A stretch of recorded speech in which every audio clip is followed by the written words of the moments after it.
Welcome to the Wizard of Radical Self-Respect. My name is Jared Mello, and I'm the Shepherd of Black Sheep. To my right here is my buddy and spirit animal, Shadow the Night Owl. How are you all out there? Tonight, what we're going to do is we're going to go over a video from Candi Morris. She is the host of the Estranged and Deranged podcast, I believe is what her channel is called. And she's going to go over a lot of interesting things. And this is someone that I invited on the channel, but she did not want to have a conversation where the questions were not there in advance. And I think the reason why that is because as we listen to this video, you'll hear we're just as much listening to AI as we are Candi Morris. So that would make sense to me that she wanted to put all my questions through AI and she would rehearse the answers. And probably one of the reasons why she didn't want to just have a genuine conversation about it. So this is something to talk about as well. Besides the no contact piece, it's in the future, there's going to be a lot of narcissistic people, toxic people, abusers, that they use Claude, ChatGPT, to become better manipulators. You better believe that's going to be a thing. And it's better to address it now than just pretend like that issue is not happening. But I think it will be. So hello there, Miss Kim, Bethany, BB, Teresa. Welcome, everybody. Please remember to like the video because likes are free. Smash that like button. Leave your DNA of choice on the like button. Subscribe to the channel if you're not already. And this is going to be a good one for anyone that has cut off a parent, or even if someone has been the person that has been estranged by a kid. Now, and here's the other thing, right? It's very difficult to talk about all of this in generalities because each situation needs to be taken individually. I totally am aware there is such a thing as narcissistic adult kids. That is absolutely a thing. All adult narcissists have had a narcissist, or all adult narcissists have parents. Whether those parents are also narcissistic, that's a different story. But that part does happen too. And yes, sometimes someone who's been abused does get alienated by the other parent because other kids believe a smear campaign. That can happen too. But regardless of all of that, each situation needs to be taken individually. And we're going to go over what we hear here in this video because I think it's going to give us some good content to go back and forth about. Miss Amanda, how are you? And Farm Girl, welcome. And again, I would have preferred to have this conversation with Candi in person, or at least in an interview like this, but she didn't want to do that. I think, like I said, because she didn't feel comfortable answering things on the spot. She probably wanted to get ChatGPT's or something's input, which is whatever. But for all the rest of us, you'll hear how it makes it more tricky and it challenges us, honestly, because I had to think, okay, considering what the AI system is saying here, how do we address it? What would we say? And there's little subtle things that I think are the difference. Now, I'm not going to disagree with everything she says in this video, by the way, but there's some subtle things that I don't like. One of them is she just doesn't seem okay with people doing what's best for them. And again, there doesn't even have to be abuse involved for someone to want to be no contact. If they think that is what's best for them, then that's it. But she puts the higher ideal at no, always having a relationship. And to which I would say, that's totally up to each individual person. Now, I also acknowledge no contact isn't the only boundary that's possible. Sometimes people will limit the contact. Other times people will go least amount of contact necessary, or just have a more surface level or shallow relationship with their family member. That's fine too. My emphasis is on what is best for each person.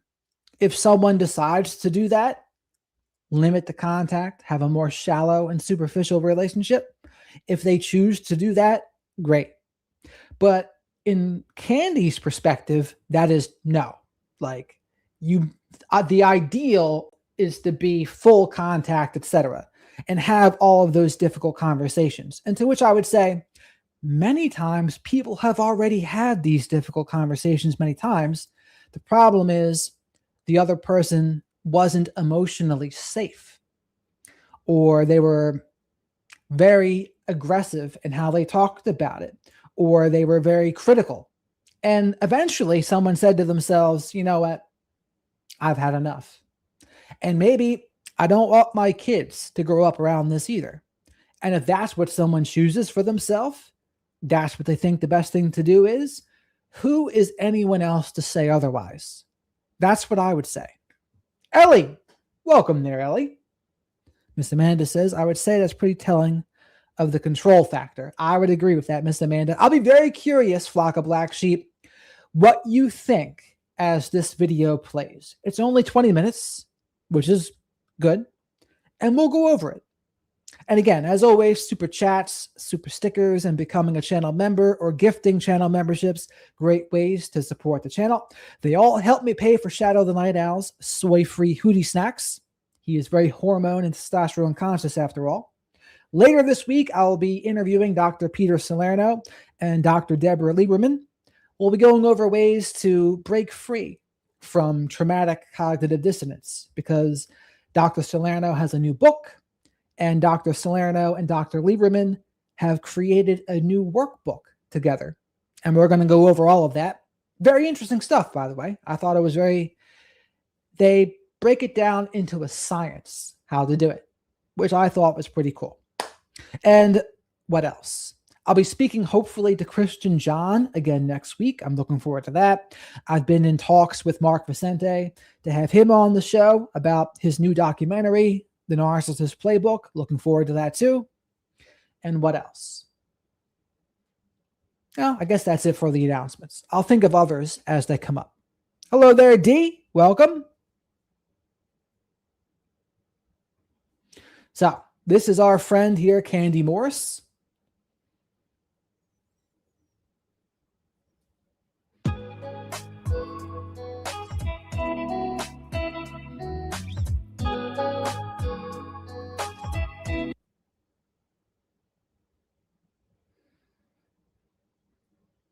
So again, this is Estranged and Rearranged, not Deranged. Estranged and Rearranged is the name of it. And this is all fair use, mind you. And again, Candi, if you ever watch this, you're more than welcome on the show at any time. Hey, for those of you who are new, welcome. For those of you who keep coming back, thank you so much. I want everybody to remember that we do have a website, estrangedandrearranged.com. On there, you're going to find so many things. You're going to find a link to our Facebook support group, which is a support group strictly for estranged parents. You're going to find links to all the resources that I have, a way to connect with me one-on-one if you like. And you're going to also see the links for all of the past and current podcast episodes. It makes it easy. It's like a one-stop area to go find everything that you can. I also want to make sure that I mention, because it's super important to me and it is from my heart, my book, When They Walk Away. You can click the link on the website. So her book is called When They Walk Away, if you want to hear her thoughts on it. I was also watching a video from Dr. Anna, and she had said the tone in her book, When They Walk Away, is much different than her tone on TikTok. And I thought about that for a minute, and I said, well, that's probably because one is more AI aided than the other, if I had to guess. But let me know what you think about this, by the way. Do you think this is AI aided? Super easy. Grab it. This is my heart. This is parts of my story, and it is part journal. It's part reflections. And I've never heard anybody say they hated it. So grab it. It is the one thing that's really helping me keep this podcast going, which is being funded completely by me. Let's get into it. If you've been here a while, you already know that for most episodes, I bring up the comment of the week, because sometimes they're actually quite humorous and sometimes they're just plain evil. There are people in this world that do not know me, but actually hate me just because I do estrangement content. I don't know. I'm not out here bashing people. I don't bash estranged children. They just don't like me because I'm helping people, I guess. A little bit of a victim framing there, I would think. I think what happens is they feel invalidated and dismissed. And she emphasizes more of the fringe cases sometimes of why people have been cut off. And here's the thing, this is something else I would say to an estranged parent, because maybe there's another narcissistic kid that's giving their parent the silent treatment. That happens too, by the way. Like, that can happen. That's not an impossibility. And I would say, though, if you're an estranged parent and the other person really is acting so toxically, I would say maybe they've done you a favor. Maybe they've done you a favor and you're better off without them. That can be the case sometimes too, by the way.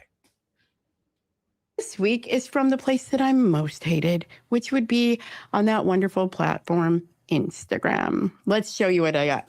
So this is from a man who doesn't even know me. I don't know who he is. He looks to be probably 45, 50 years old, maybe. I don't know if that's his real picture. And he sends me this message in direct messages on Instagram. And it says, "Wonder why you're estranged, delusional boomer." Huh. And I said, "I'm a delusional boomer? Question mark. And again, if I was giving advice to Candi here, I would say, why are you even engaging with this person commenting to you?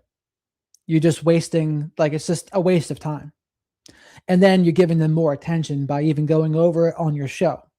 You got to know what battles to fight and what battles not to fight. Not every hill is a hill to die on. If someone's a troll, someone's a troll. No, there's no need to engage with everybody. Mark, he says, "You don't know anything about me. From your videos and commentary, I've met dozens of people like you, sad and bitter to the end. I feel sorry for you and the millions of other boomers who've been estranged by their loved ones. Have a splendid evening." I said, "You feel sad. You feel sad for me, yet you call me names?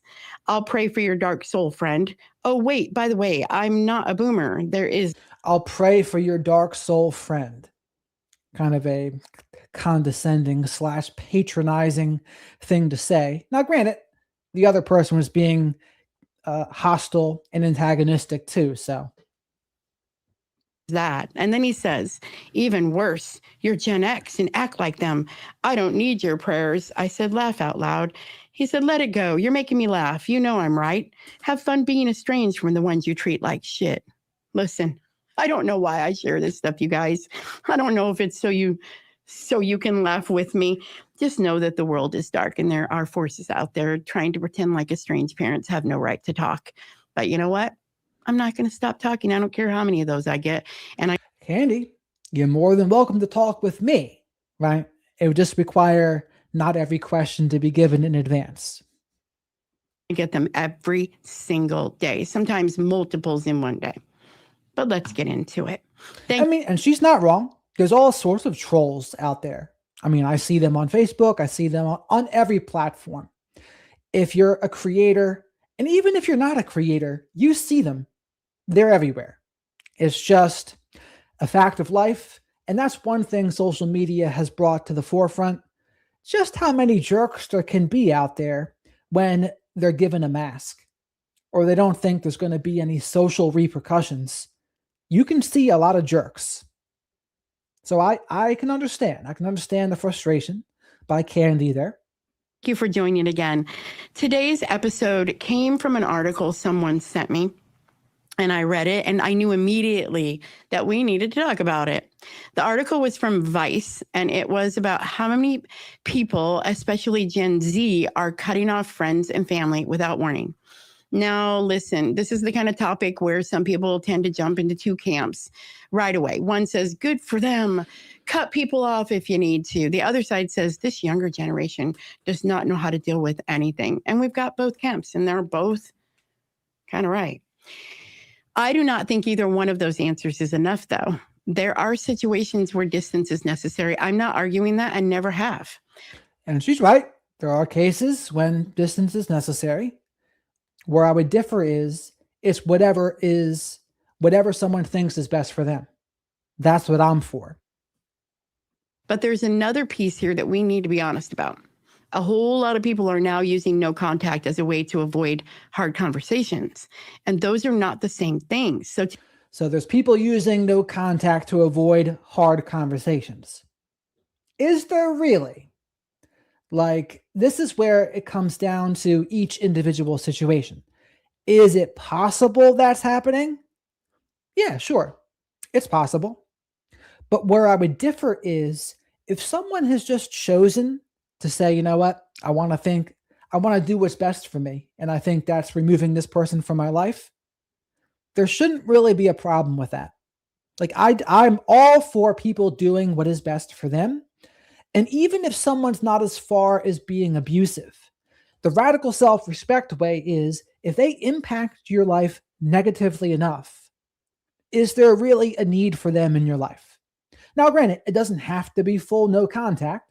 Maybe you decide to limit the contact, but the emphasis is it's your choice because it's your life. It is not the other person's choice. It is not their responsibility to say what you're doing wrong, what you're not doing wrong. They would like it to be. They would like it to be that you have to start jumping through their hoops about it, but that's not the way it works. Like, that's not the way it should work. Today, we're talking about this question. Is it no contact or is it no conflict skills?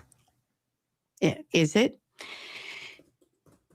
Vice reported on a survey commissioned by Talkspace and conducted by Talker Research. The survey said 38% of Americans went no contact with a friend or family member in the last year. For Gen Z, that number was 60%. For millennials, it was 50%. That should make people stop and pay attention because it did me. That number that jumped out, it was not small. According to the article, 38% of Americans said they went no contact. Again, I'm repeating this, with a friend or family member in the last year, not 10 years ago, not over their lifetime, the last year. And when you look at Gen Z, that number jumps to 60%. This is not something tiny. This is not just a few people making one of the hardest decisions of their life after years of trying. This is a cultural shift. So again, she's trying to make it seem like there's a problem that so many people have cut off their parents. And it's like, why are you framing it that way? Because you could just as easily frame this as, well, actually, there's a lot of people that have learned to recognize toxic behaviors, and they've decided life is too short to put up with too much BS, and so they cut them off. Or they think this person's impacting my life in a negative way, so why would I want to deal with that? And to me, it's not a problem. Like, that shouldn't be a problem. It really shouldn't. And like for me in my life, like with family, I mean, no one's cut me off in the family, like officially cut me off. There are people that we don't talk much, but again, I think if someone really wanted to look at their side of the street, they would find out what went wrong a lot of times. If you're the person that was cut off and you don't want to be the person that was cut off, often there's something to take a look at there. But it just takes honesty, humility, and acceptance and accountability. That's what it takes. And that's what I want to talk about today. It's not the rare case. These are not extreme cases. It's not the situation where someone truly has to get away and stay away. I'm talking about how no contact has moved into regular, everyday conflict. And that should worry every single one of us. Because if 60% of young adults are cutting off friends or family in 1 year, we need to ask better questions. What happened? Why though? Why do we need to ask better questions? What is the problem here if people are doing what is best for them? Why is she framing it as a problem? What happened to talking? What happened to trying? What happened to saying, listen, that hurt me, before disappearing and calling it peace? There's a difference between danger and discomfort. And you hear me talk about this a lot. There's a difference between danger and discomfort. And again, this is where I think there's a little bit of a ChatGPT action in here too. But ultimately, it just sounds like she doesn't like the loss of control. That's what it sounds like to me. And I think for a lot of the estranged parents, that's really what it is. They lost control and they really don't like it. If you had to push it down or boil it down to one thing, I think that is the case in a lot of these instances. No contact should mean something serious. People are starting to use heavy words for ordinary conflict, and it's happening you've seen it, it's everywhere. Just go to TikTok. That makes it hard to tell the difference between real harm and hard relationships. So, does it have to be something serious? No, I would say even if it's just someone negatively impacting you a little bit, for whatever reason you want, if you don't want to talk to them, if you think they're a negative enough influence on your life, that's really all that matters to me. And this is the radical self respect way. If they impact your life negatively enough, you move on. If you listen to Alex Hormozy, that's what he did. He's a big self help guru. I really like him. He's done a lot of interviews with Chris Williamson. But that's what he said about his family. His family wasn't necessarily abusive, but what he said was they would constantly bring up how he used to be, how he used to like to drink, and how he used to be a bit of a party animal. And he had said every time he had to visit his parents, it felt like he had to wash himself off from their negative thoughts of him and their negative beliefs about him. And so he decided, you know what? I don't need that. I'm going to stop going home for the holidays. And you know what he said? It was addition by subtraction. His life got better because he removed the people with the negative influences. And again, so Candi might say, well, you should have had that conversation and said, don't be talking to me about that. Don't be bringing up my past of drinking. I'm not drinking anymore. And you know what those people probably would say? They probably say, you need to lighten up, Alex. Alex, get a grip. We're just playing around. We're just joking. So a lot of times you try to have the difficult conversation, and what happens? You get belittled, invalidated, guilt tripped, or shamed. And that happens enough. Eventually you say, I'm tired of this. I don't want to deal with this. And I don't blame you. And that's how they are. You are under no obligation to have to spend time with them. You're just not. But some people, they frame it as almost they're entitled to these relationships. They're entitled to your presence. Entitlement is the opposite of humility. Keep that in mind. This is where we have to get honest. No contact should mean something serious. It should not be a phrase people throw around every time a relationship. It doesn't have to. She says no contact should mean something serious. I would say why? Why can't people just do what's best for them? Whether it's serious, minor, or whatever, they can do what they want. Gets uncomfortable. But that is what's starting to happen. And it's happening more and more. A disagreement gets called unsafe. A hard conversation gets called harmful. A family member asks questions wrong, says something badly, or gets defensive, and suddenly the whole relationship is treated like it needs to be thrown away. That's where we're getting into trouble. Those are things that are not abuse. The internet has made it worse. People throw around words like toxic, unsafe, abusive, narcissist, gaslighting, and trauma bond like they're handing out candy at a frickin' parade. These words mean something. Now, here's also another thing. I never tell people to call people around them narcissists because it just doesn't do any good. If they are a narcissist, it's not like they're going to agree with you and say, oh, yes, you're right. I'm a narcissist. But what I do say is, if you think somebody is, then it's up to you to act accordingly.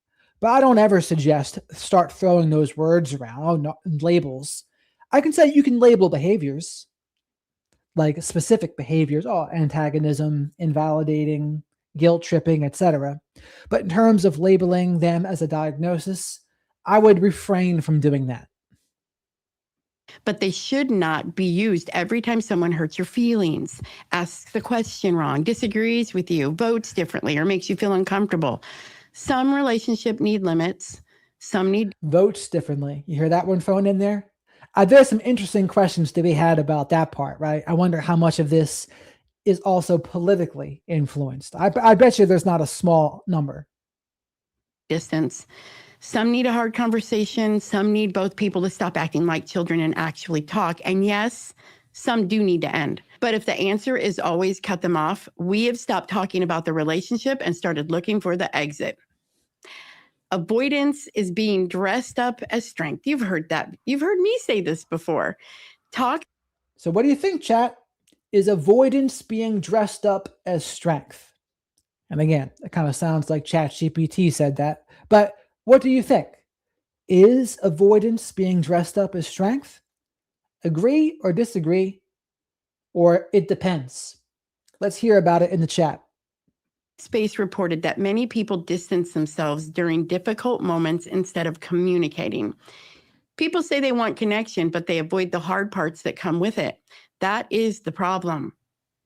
Here's the part that bothered me the most.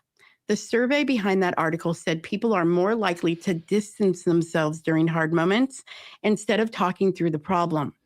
That right there is the whole damn mess. People want connection. They want community. Most want family. A lot of people want somebody to show up for them. They want loyalty, and everybody wants support. But the second things get uncomfortable, a whole lot of people are gone. I kind of think this is the straw man. Like, this is a weak representation of exactly what's going on. So she's building the straw man and tearing it down. Now, again, ironically, if someone is narcissistic, sure, they might punish people. They might use a silent treatment to punish, manipulate, and control. That is a thing. And you don't even need to be a full-blown narcissist to do that. I mean, you can just be kind of toxic and do that too. But to say that that's what's going on in every one of these situations, they're just avoiding a difficult conversation. I think what has happened in my life is, especially when someone's disordered, there's just no use. There's no use having that conversation because you're not going to be able to collaborate. You're not going to be able to repair and come back together. Why? Because they're going to invalidate you. They're going to twist and distort things. They'll rewrite history. And there's no emotional safety. So in instances where I stopped having the difficult conversations, that's why. Because it was useless. It was useless to have the conversation. So again, I'm not saying that's every case, but in my life, when I stopped, that's the reason why. So I would like to hear the times that she's talking about specifically. Okay, what's happened here? What small, difficult conversation in your framing is this person simply avoiding? I don't know. I don't know if it's that simple because I think it's really just more of a straw man. Blocked, muted, deleted, no conversation, no warning, no chance for the other person to understand what happened, and then they call it strength. I'm sorry, but sometimes it's not strength. Sometimes it's just walking away because talking is too uncomfortable. Blocking someone is easy. Having a hard conversation takes guts. Saying that hurt me takes guts. Telling someone this has to change if we're going to have a relationship, that takes guts. Now, sure, I do agree with that. I think to say you were hurt by something can take courage and strength.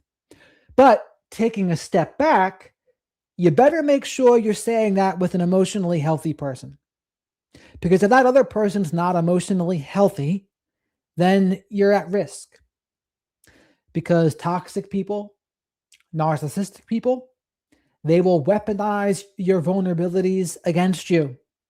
They'll throw things in your face later. And they'll do it at the most inopportune times. So again, that's why people try to play it safe in these instances and do what's best for them, because if they don't, it blows up in their face. A grown person can say, I love you, but we cannot keep doing it this way. Disappearing is easy. Trying to work through something is grown up work.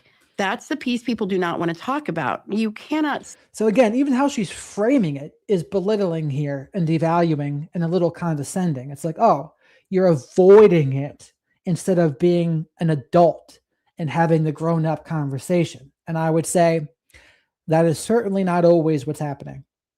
Certainly not always. But framing it that way is a little bit antagonistic. It's like egging you on. Oh, your avoidance, your boundary for yourself, no contact, is actually a problem. It really just means you're being an avoidant and you're not having the adult grown-up conversation.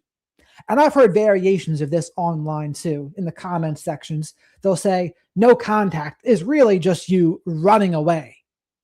And it's like, no, it can really just be someone that has the wisdom to understand there's no use and they want to protect their peace. Now, granted, there's also pushback against protecting your peace because they would say, have you just become fragile? And I would say, no. When someone's bad enough, you are absolutely protecting your peace. There can be other instances where maybe people have become fragile, but I don't think this is it. Say you want deep relationships and then avoid every hard thing that comes with that. You just can't. It does not work that way. Social media has turned no contact into a script. No contact used to be a private and painful decision. Now it's turned into a trend, an identity, or a comment section performance. Social media rewards simple villains and simple heroes. Family is rarely that simple. It's never that simple, actually. One of the biggest problems is that social media took something serious and turned it into a script. No contact. You took something serious and turned it into a script. Again, sounds like a ChatGPT expression, but is that what's happening? Taking something serious and turning it into a script? I don't think so. I think to frame it the way she's framing it is to do a disservice to all of the people that studied the stuff, did the work on themselves, and they made the decision, you know what? I think my life is just better off without this person. Are those the people that made no contact into a script? I don't think so. Used to be something people whispered about. It was heavy. It was serious. It was a serious family problem. Most of the time it came after years of trying, fighting, crying, praying, hoping, apologizing, explaining everything, and finally realizing nothing was changing. Now it's a 30-second video. Cut them off. Protect your peace. They're toxic. You owe them nothing. And listen, sometimes that's true, but sometimes it is lazy advice from strangers who do not have to live with the wreckage. The internet loves the clean villain and it loves the hero. People online love making one person all bad and the other person all right. Families don't work that way. No, I agree. It can sometimes be not that black and white, especially in the case of two disordered people. Sure.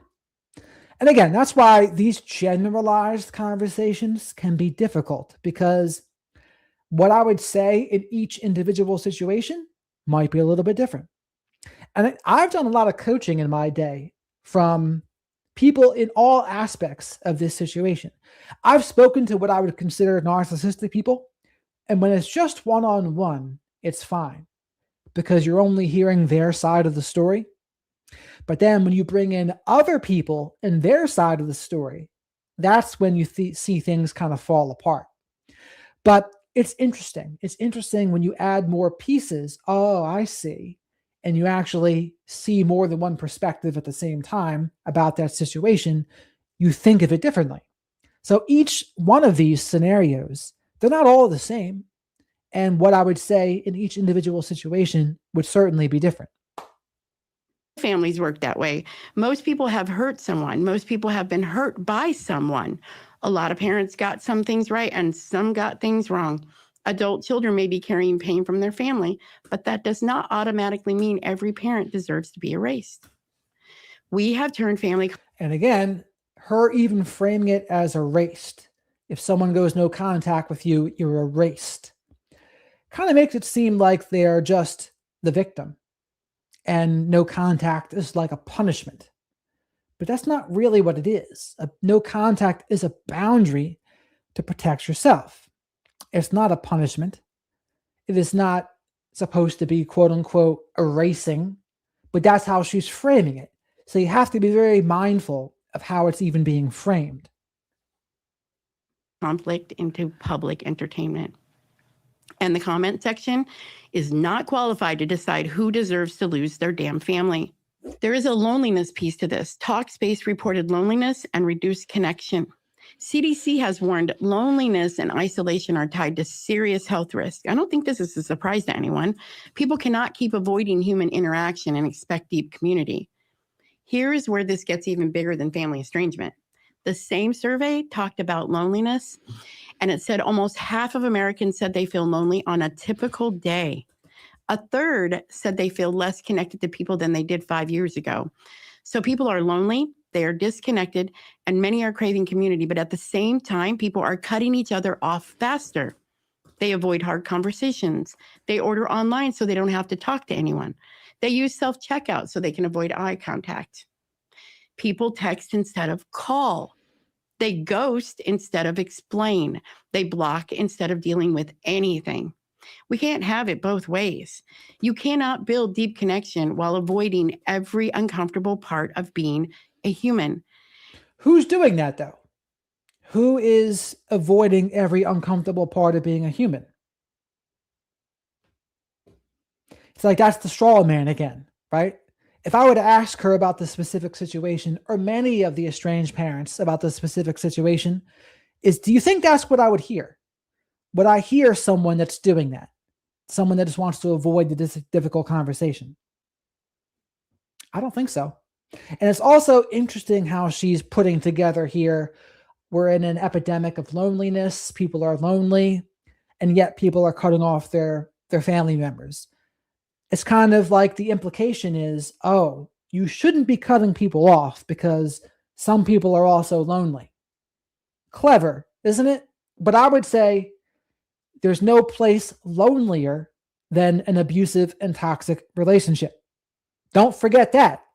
And this is actually fairly manipulative, honestly. It's like the abusive person that would say, oh, you're going to be alone if you get rid of me. No one's going to love you. No one's going to treat you the way I do or as good as I do.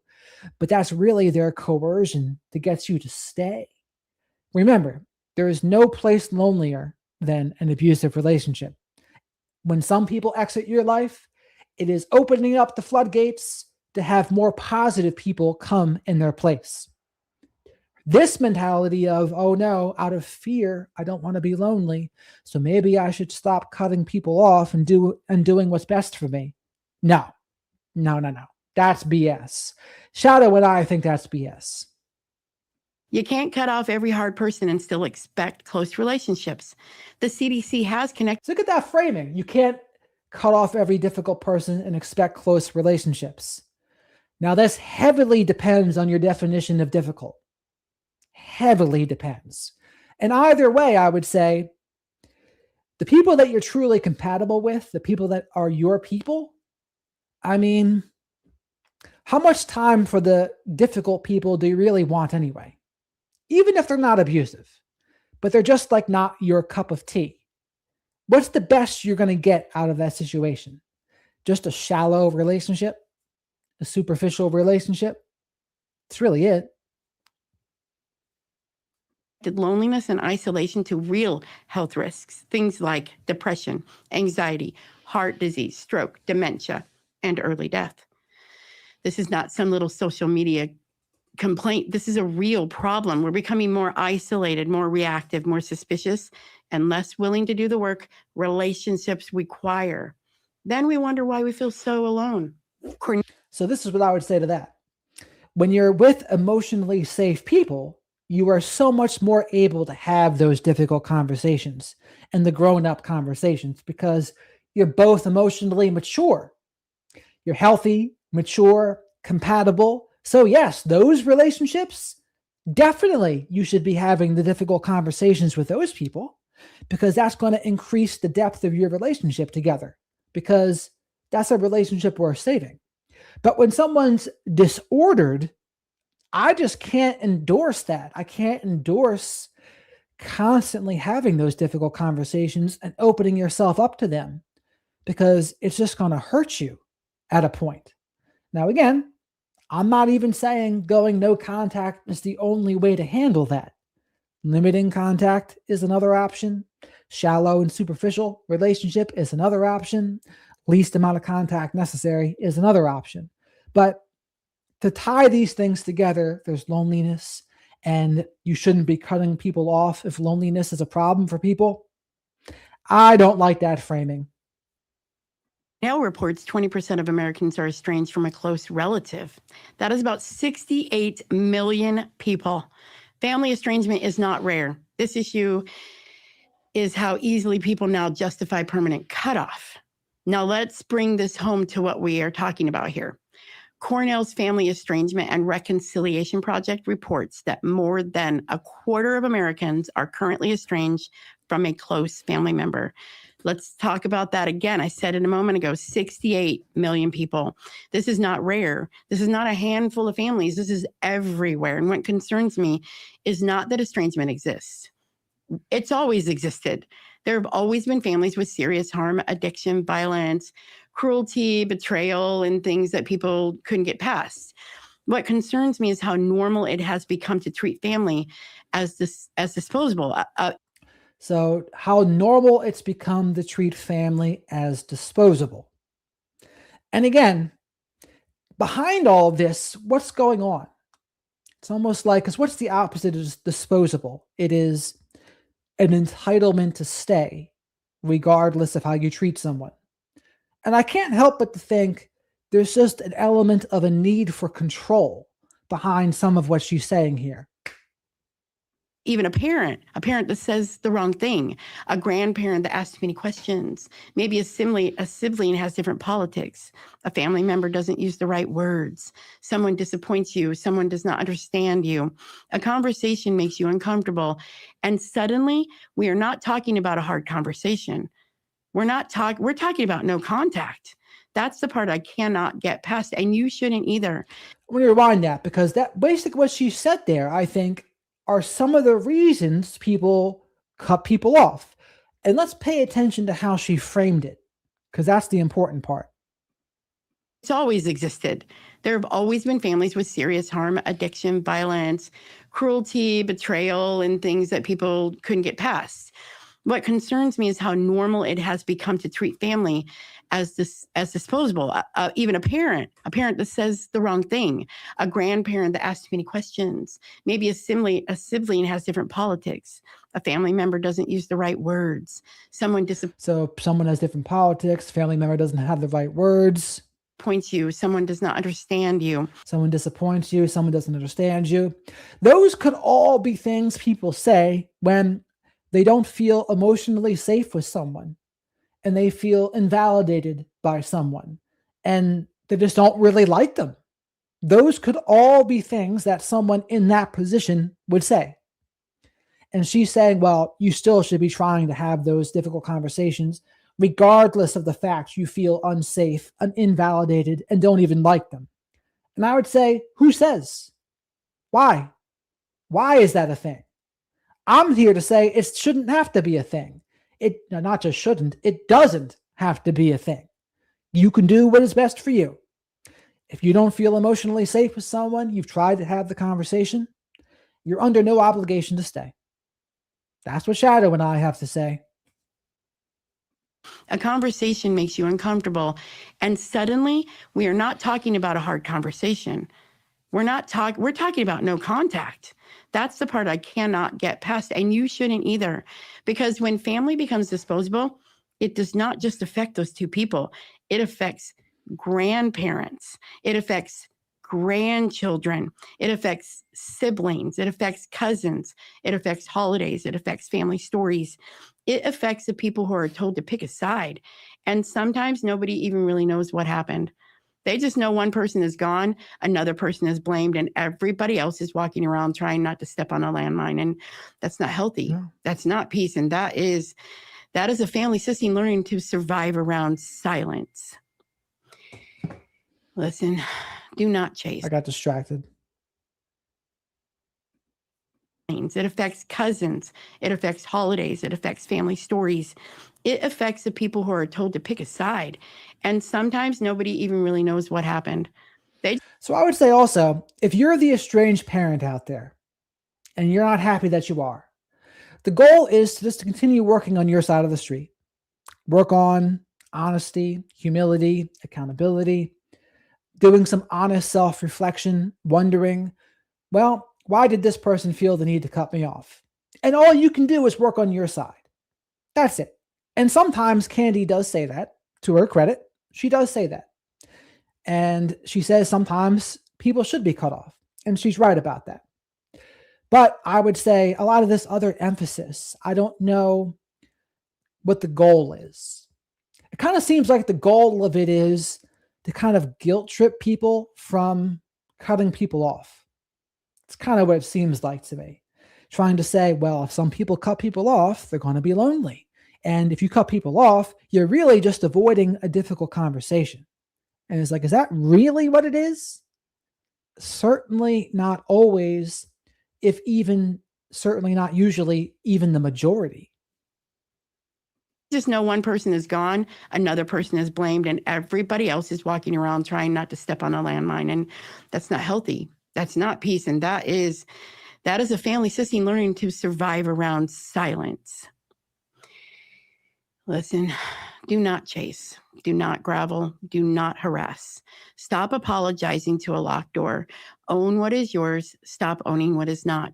Own what is yours. Stop owning what is not. Don't chase. Don't apologize to a locked door. I mean, I agree with all that. Live your life.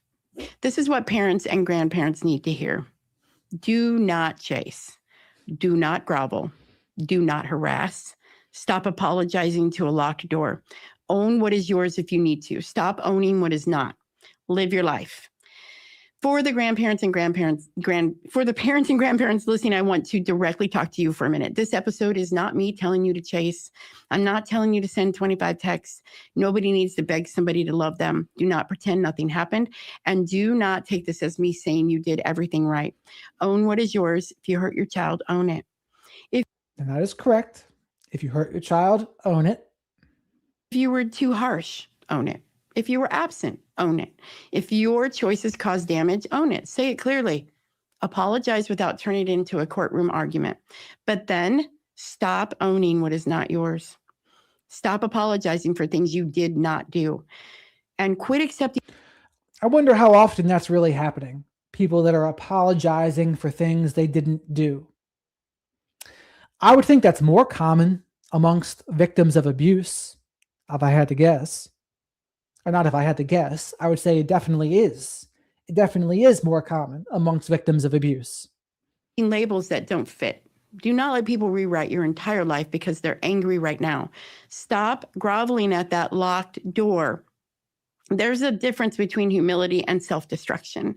You can love your child and still refuse to be emotionally beaten for the rest of your life. You can leave the door unlocked without standing on the porch. You can love your child, admit what you've done wrong without being emotionally beaten. I mean, if you're estranged, how are you being emotionally beaten? Are you beating up yourself emotionally? Is that what's going on? It's like, no, I mean, once they're gone, they're gone. Do it, just work on you. And I get it. It's easy for me to say, I don't have any kids. If I had a kid that cut me off, I probably wouldn't like it either. But I would also, not just probably, I wouldn't like it. But also, I doubt I would be in a position to even get to that point. And if I ever was, I'd be like, oh my God, like things really went off the rails here. What on earth did I do? I have to reflect. I have to look over everything in my life to make sure that I'm not messing up here. There's things that I need to be doing better, apparently, because one of my children cut me off. And again, I doubt that would ever happen, but you never know. Reign for 10 years. At some point, you've got to live. That does not mean you stopped loving anyone. It means you remembered you are still a person too. Some adult children are justified. Others are avoiding relationships that require communication, and cutoffs should not be casual. And if there are adult children listening to cutoffs should not be casual. That's another one I disagree with. I would say cutoffs can be for whatever reason you choose. If you think someone is negatively impacting your life, you can cut them off. Now, is cutoff should not be casual mean you shouldn't do it flippantly? Is that what that means? I mean, I highly doubt most of these situations are being done casually or flippantly. And ironically, if they are, I bet you it's the narcissistic people giving more of a silent treatment to punish, manipulate, and control, is what I would say. this or younger people listening, I want to say this one plainly to you. If you are in danger, get safe. If someone is truly abusive and refuses to stop, of course, protect yourself. But if your pattern is to cut people off every time things get uncomfortable, you need to look at that. If everyone eventually becomes toxic, slow down and ask what is happening. So if you cut someone off every time things get uncomfortable, you need to work on that. Again, this sounds like another straw man, though. Like, who's doing that? Who's cutting people off the second things get uncomfortable? Honestly, the only thing I can see that ever happening in is maybe the political sphere. The political sphere that might happen in. But outside of that, I don't know. I just don't think that's really it.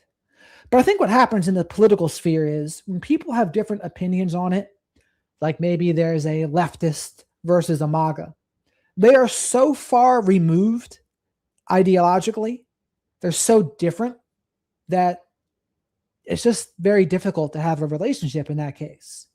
They're not going to be compatible. And that's the other problem, compatibility. If you cannot handle disagreement, correction, disappointment, or someone not reaching or speaking to you exactly how you wanted, that is not being strong. That is being fragile. And it will follow you. It'll show up in everything, in friendships. It'll show up in marriage. It'll show up at work. And one day it may show up with your own children, because life does not hand you perfect people. Every relationship that lasts will require somebody to try again at some point. Every single one. You will have to say, that hurts sometimes. There will be times you have to say, I was wrong. At some point, you may have to say, can we try again? You will have to hear something you do not like without immediately turning the other person into a villain. That is how relationships survive. No contact should be casual. It should not be trendy. It should never be your first move. Sometimes it's necessary, but it should never be lazy. It should never be your first move and never be lazy. What's lazy look like? Too casual, flippant, as she says? I mean, it seems like she's trying to control what other people do and what they think is best for them. And that's ultimately my other problem with it, like the controlling element. It's like she thinks that she should be in control almost of how people do it. You should do it my way. Shouldn't be lazy about it. Shouldn't be casual about it. You should be making sure you're just not avoiding a difficult conversation. And it's tricky because some of it's got a little bit of truth in there. And that's what makes a lot of this so tricky, is especially when it's ChatGPT aided, there's a little bits of truth in there. And I'm going to do another video in the future about untangling AI, untangling Claude and ChatGPT, because you better believe there's a lot of narcissistic people. They are using it to become better manipulators. And they're able to explain their positions in a way that makes them sound a little more intelligent. And again, I wanted to talk to this woman. I wanted to talk to her just genuinely. But I think there's a reason why she didn't want to do that. These are the things we need to relearn as a culture. We need better words. We need conflict skills. We need boundaries that do not erase people. We need to know the difference between unsafe and uncomfortable. We need people to ask better questions before cutting someone off. So what do we do with all of this? We relearn how to work through things. We need to relearn how to have hard conversations. We relearn how to say simple things like, that hurt me. I'm going to need some time with this. I disagree. So there's one person I've heard before, some person I'm thinking of. It was a MAGA person. And the other people didn't want to talk to her about it. But since it was her house, she felt like, I'm going to talk about whatever I want to talk about. And if they don't want to hear it, that's their problem. I need to tell them the truth. I need them to hear the truth, which basically means I need them to agree with me. And the people in this situation didn't want to. They would leave the table. They would not want to have the conversation. But she refused to let them not have the conversation. She bombarded it down their throats. So, of course, it turned into a problem. With you. I still love you, but I cannot talk about that topic with you. I want a relationship, but this part has to change. That is not weakness, and it's not letting people walk all over you. It's calling being mature. And before you cut somebody off, ask yourself a few hard questions. Is this person truly unsafe, or is this conversation just uncomfortable? Have I clearly said what hurt me? Have I told them what needs to change? Am I cutting them off because there is real harm, or because I do not want to deal with the conflict? With low contact, shorter visits, fewer phone calls, or maybe make certain topics off limits, maybe that might solve part of this. And for parents and grandparents, ask yourself this too. Have I owned what is mine? Am I still trying to explain myself to someone who has made it clear they are not listening? Am I living my life, or am I standing at that locked door waiting for someone else to decide that I get to breathe again? A boundary. And I always say, Miss Amanda, if someone's absence brings you peace, did you really lose them? So let's put it through her lens, in the least charitable lens. She would say, are you just avoiding the difficult conversation instead?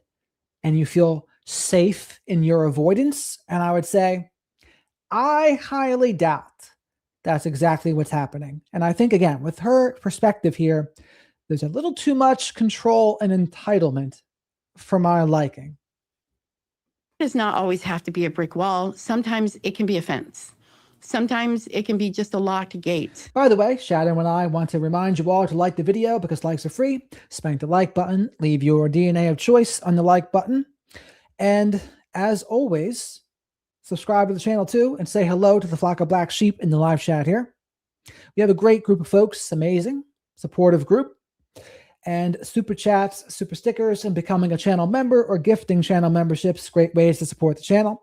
The next members only live stream will be, if today's Wednesday, which I think it is, tomorrow.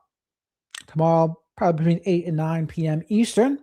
Looking forward to that for all the members to have a chill-and-A and Q&A with me.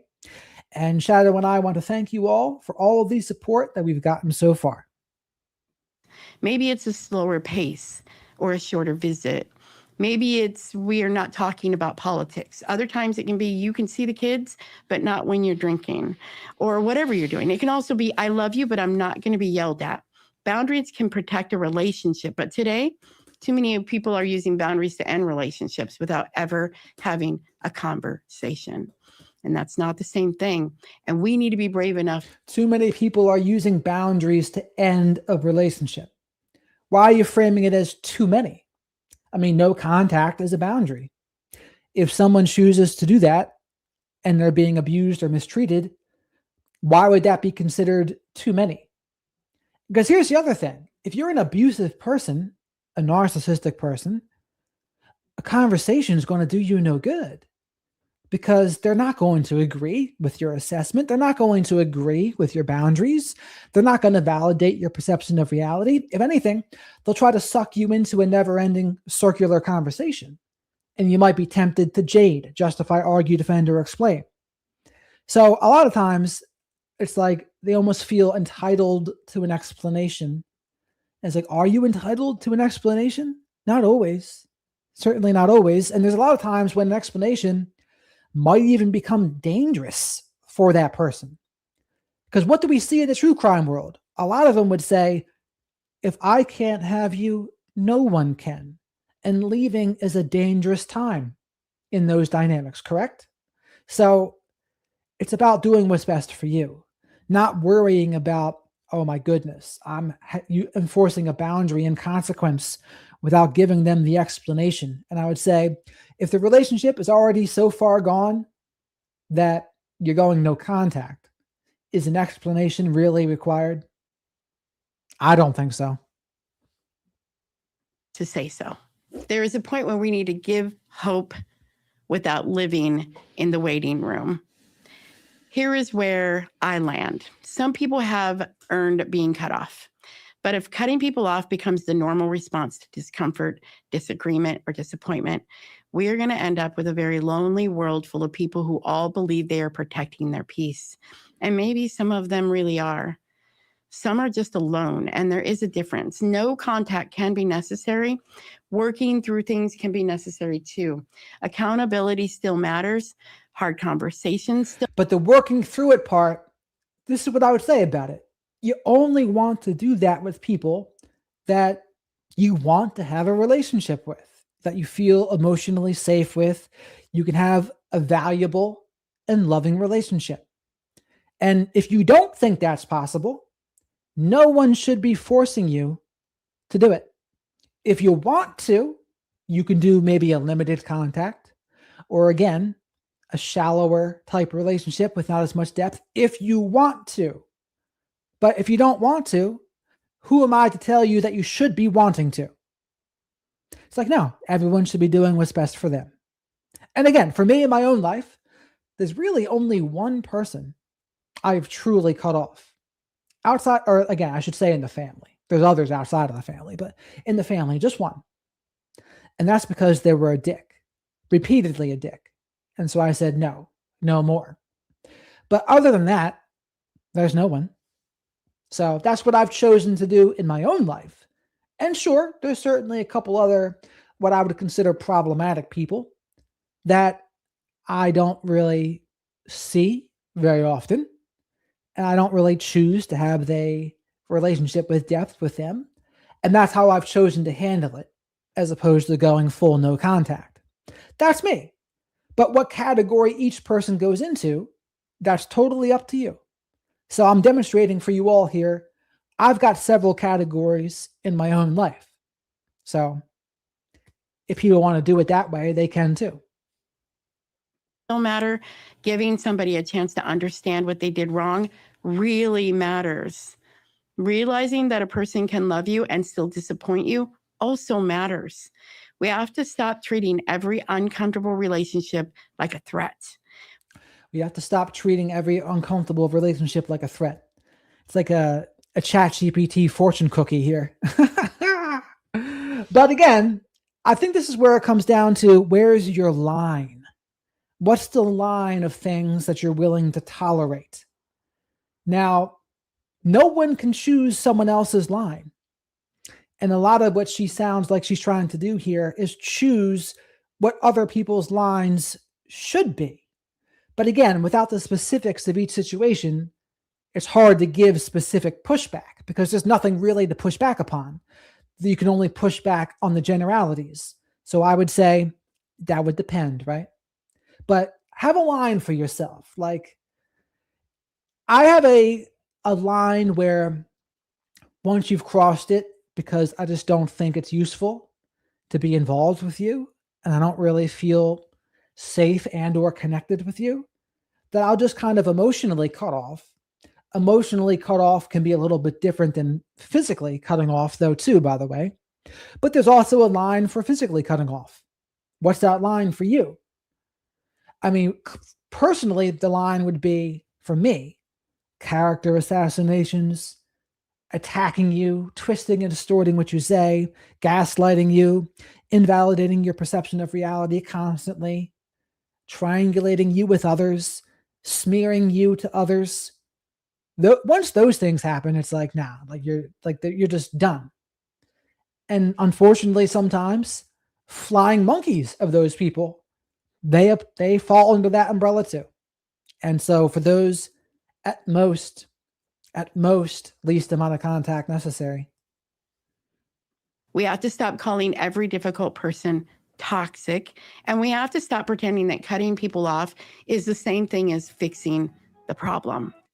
We have to stop pretending cutting people off is fixing the problem. I would say it can sometimes absolutely be fixing the problem. Like, cutting off the abusive person can absolutely fix the problem. And she says, we have to not think that. We have to not think that cutting off someone's fixing the problem. It's like, no. That is just not how that works. Not everyone that's going no contact is just avoiding a difficult conversation. They all don't want to just not have the grown-up conversation. Again, a lot of these are just straw men. Straw men against what in particular? I don't know. We'd have to hear the specific examples to know. Because it's not.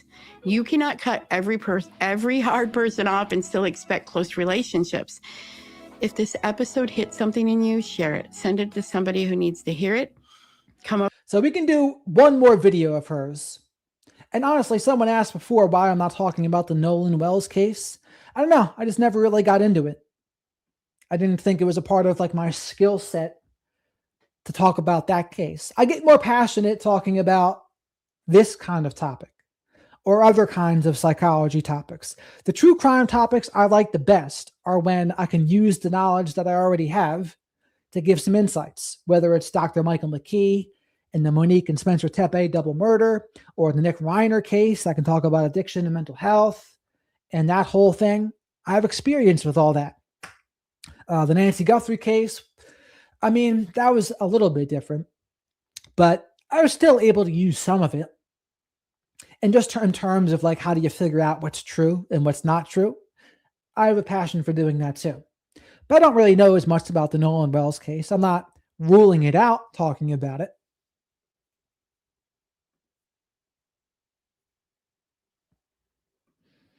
Let's see what the first video she did. This is a very popular video. See what she has to say for herself. Or I should even ask, do you all want to watch it? Linda, welcome. Yeah, Miss Amanda, that's what I like. That's the part that intrigues me.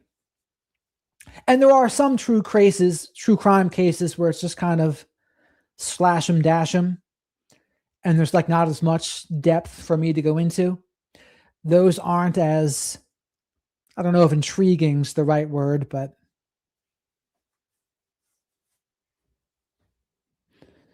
I don't.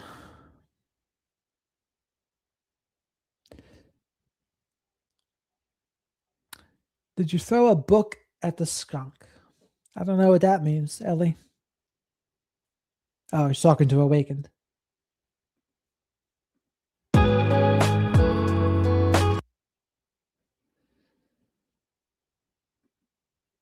To begin this new journey. This is a podcast for estranged parents. But before we go into today's episode, I do really want to be clear about why this podcast is and what I'm trying to do here. So this is her first episode of this. This will be the last one we watch. As I mentioned, it's for estranged parents. The parents who are confused, heartbroken, angry, upset, blindsided. They know they made mistakes, the ones who have no idea why they are in this estrangement situation. What I want this podcast to be is a place where parents can come and hear somebody, me, and some guests eventually talk about this in a real way. I'm not going to be sugarcoating anything, and it's definitely not going to be dumbed down. Society likes to do that, and that is not how I roll, because this is how this feels. I'm going to talk about how I feel, and we're going to talk about how a lot of parents feel. I want to talk about the stuff that people actually deal with: the grief, the rejection, the shame, the rage, the confusion, the way this stuff gets into your head with your body and your whole entire life. And what I hope to give people is really just validation. Before I knew this was even a thing, I was searching for that. And once I found it, I know how helpful it was for me. So that is really what my hope is.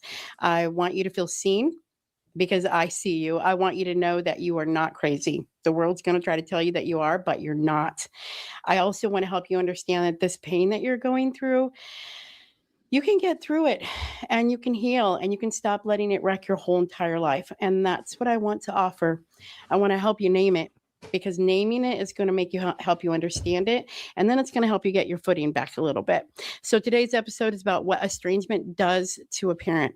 I'm not going to talk about just the emotional, because most of you already know that, but we're going to talk about the mental, the physical, spiritual, socially. I'm also going to touch on that begging phase. We're going to touch on it a little bit today. Next episode is going to be really digging into that, but a whole lot of the estranged parents go through that phase. And I want to leave you, and what I hope to leave you with, is a better understanding of why this feels so hard and what you might be doing that makes it worse and what you can do to move forward. So if you've been wrecked by this, like I feel like I was at one point, you've been living in your head, begging, checking, spiraling, circling, doing anything you can, and feeling like you're not yourself anymore, this episode's going to be for you. Let's talk about what estrangement actually does to a parent, because it does a hell of a lot more than hurt your feelings. But before we get into it, I think I don't know. It just doesn't seem appropriate also to talk about what estrangement does to a parent. It frames the parent as the victim in the situation, when in reality, very often they're the perpetrator that is being rightly cut off. Very often. Now, I won't say always, because there is such a thing as adult narcissistic children cutting off parents. That is a thing too. But I don't like that framing. I don't like the framing of what's happened to you. And it's like, you mean accountability? You mean consequences for your actions? Is that what's happening to you? Because I don't think you should frame that as happening to you. It's accountability. It's consequences. When enough actions have not been changed over the years, you have to suffer the consequences. So I don't think it's an appropriate framing by her. I think I need to tell you a little bit about me and why I feel like I have a lot to tell you. I'm going to go quickly so that this episode doesn't end up being about me, because that's not what we want. I want to tell you, my name is Candi. I'm a wife. I'm a mother. I have 4 children. I gave birth to 4 children. One of my children did leave this world at the young age of 28 a few years ago. I have an estranged son. Those are my 2 middle children. I have bookend girls, an older daughter and the youngest daughter, who are very much in my life, love me for who I am, and we have a fantastic relationship. I have an education, which really doesn't mean a lot today. I'm a life coach, which I hope to someday do a lot more work with. And I have lived a lot of life, and I have a lot to offer. The estrangement is just a part of my life. And I want you to know that while I won't go into super great detail about why I'm estranged from my son, I do want you to know, and I'm going to be transparent and always have been, that I am part of the group of parents who do know that they had a role in their estrangement. Period. End of story. There was many years of my parenting that I had no clue what I was doing, and I messed up. I did a lot of things I shouldn't have done, wished I could have known to do things I should have done, and I didn't. And that affected my kids. End of story. Now, intent is not the same as impact. I understand that. I had impactful situations that unfortunately is where my son keeps me frozen. So while I was able to grow as a person, educationally, spiritually, physically, every way possible, I became a much better person overall, which then bled into every other aspect of me and my life. And unfortunately, my son can't accept any of those roles. He's got me stuck and frozen. So that, in a nutshell, without telling you the deep, deep dive into our story. So if your adult child has you frozen, as she would say, I would say have some humility and acceptance and say, well, if that's what they think is best for you, I don't like it, but I'll respect your choice. I don't like it, but I'll respect your choice. And if you want to come back, I'm here. And that's what I would say. I would leave it at that. Leave it at that. And then try to work on any reasons why you might think they cut you off to begin with, because that's where your power is. I mean, that's what I would say to most of these people in these situations, is what I just said. I actually think I'd be a pretty good estranged parent coach if they would only listen to me. Now, that would be a whole nother story if they would, right? Is why I'm estranged from my son. I also am estranged from my granddaughter. I had a 4.5-year relationship with her, and that was ended when my son decided 4 years ago to end his relationship with me. So now that's enough about me. Let's get into what this episode is about. Listen, when your child cuts you off, pulls away, goes cold, or starts treating you like you barely exist, we know that doesn't just hurt one relationship. If you are like me and you have other children, it bleeds into the whole family. In my situation, my son estranged from everyone, not just me. It starts getting into your family situations. Maybe you can or identify with that. Maybe you have a spouse or you don't. Maybe you have other children or you don't. And that was the cool thing about 12-step programs, by the way. When they would say you need to make amends to other people, make a list of all people you have harmed and became willing to make amends whenever possible, except when to do so would injure them or others. I can still remember the steps like it's yesterday. But what they would say about the amends is you make the amends with your actions, and whether they actually accept your apology or not and choose to reconcile, that's not up to you. That's not your side of the street. How it's handled on their side is not on you, right? You do it with as much honesty and humility as you possibly can, and then you leave the results up to your higher power, is what they would say. And I think that's great advice, honestly. Some people might disagree with that, but I think, no, that's how you do it. And you remember, the best amends is changed behavior. The best apology is changed behavior. So. But it eventually bleeds into everything. It gets into your head. It gets into your body, your confidence, your identity. That's a big one. It gets into your marriages, into your relationships, your ability to focus. It gets into your peace. And one of the biggest problems is that a lot of parents do not even realize how badly this has taken them down. I will tell you that for the first at least year, it was really bad for me. 2.5 years in, it was still not good. So I know personally, I can identify with you that this can affect every single part of your life because it's a huge pain. This is not, I'm just sad because somebody left my life, or I miss my kids, or we're having a rough time. This is the kind of pain that flattens you. Sorry, guys, I do have notes. There's no way I could have scripted this whole thing. So we're going to just go through what I have here. And I don't care whether you feel like you did everything right or you're like me and you know that I had a part in what is happening. Either way, estrangement can take you down hard. It wears out your mind. It wears your mind so hard that you play out conversations, you replay situations. You got the texting going on, the constant phone calls, the emailing, the holidays, the last visit, the last fight, the last normal moments, everything. And you think about it all and you're like, when did it all go to hell? You start trying to figure out exactly what it was and where it got broken. What was it? Was that years ago? Was it that one moment? Some of us do have a defining moment that they can recognize. Some of us have years of built up moments where it wasn't just one boom instance where your kid says, yep, we're done, it's over. It's more of a buildup of things that happened over the years. Either way, before you know it, your mind's running like a detective and you're never sleeping. And that's exactly what it was for me. I'm going to throw in little interjections about how it felt for me. For that first year, I couldn't do anything, guys. I literally was worthless as a person. I couldn't get out of bed, couldn't go to work, couldn't stop contacting or trying to anyway. So here's an uncharitable interpretation, which might not be wrong, by the way. But when someone cuts you off, you have lost control. And if someone is narcissistic, that can give them a narcissistic injury and maybe even a narcissistic collapse. They've lost control and they've lost what was being used as a source of narcissistic supply.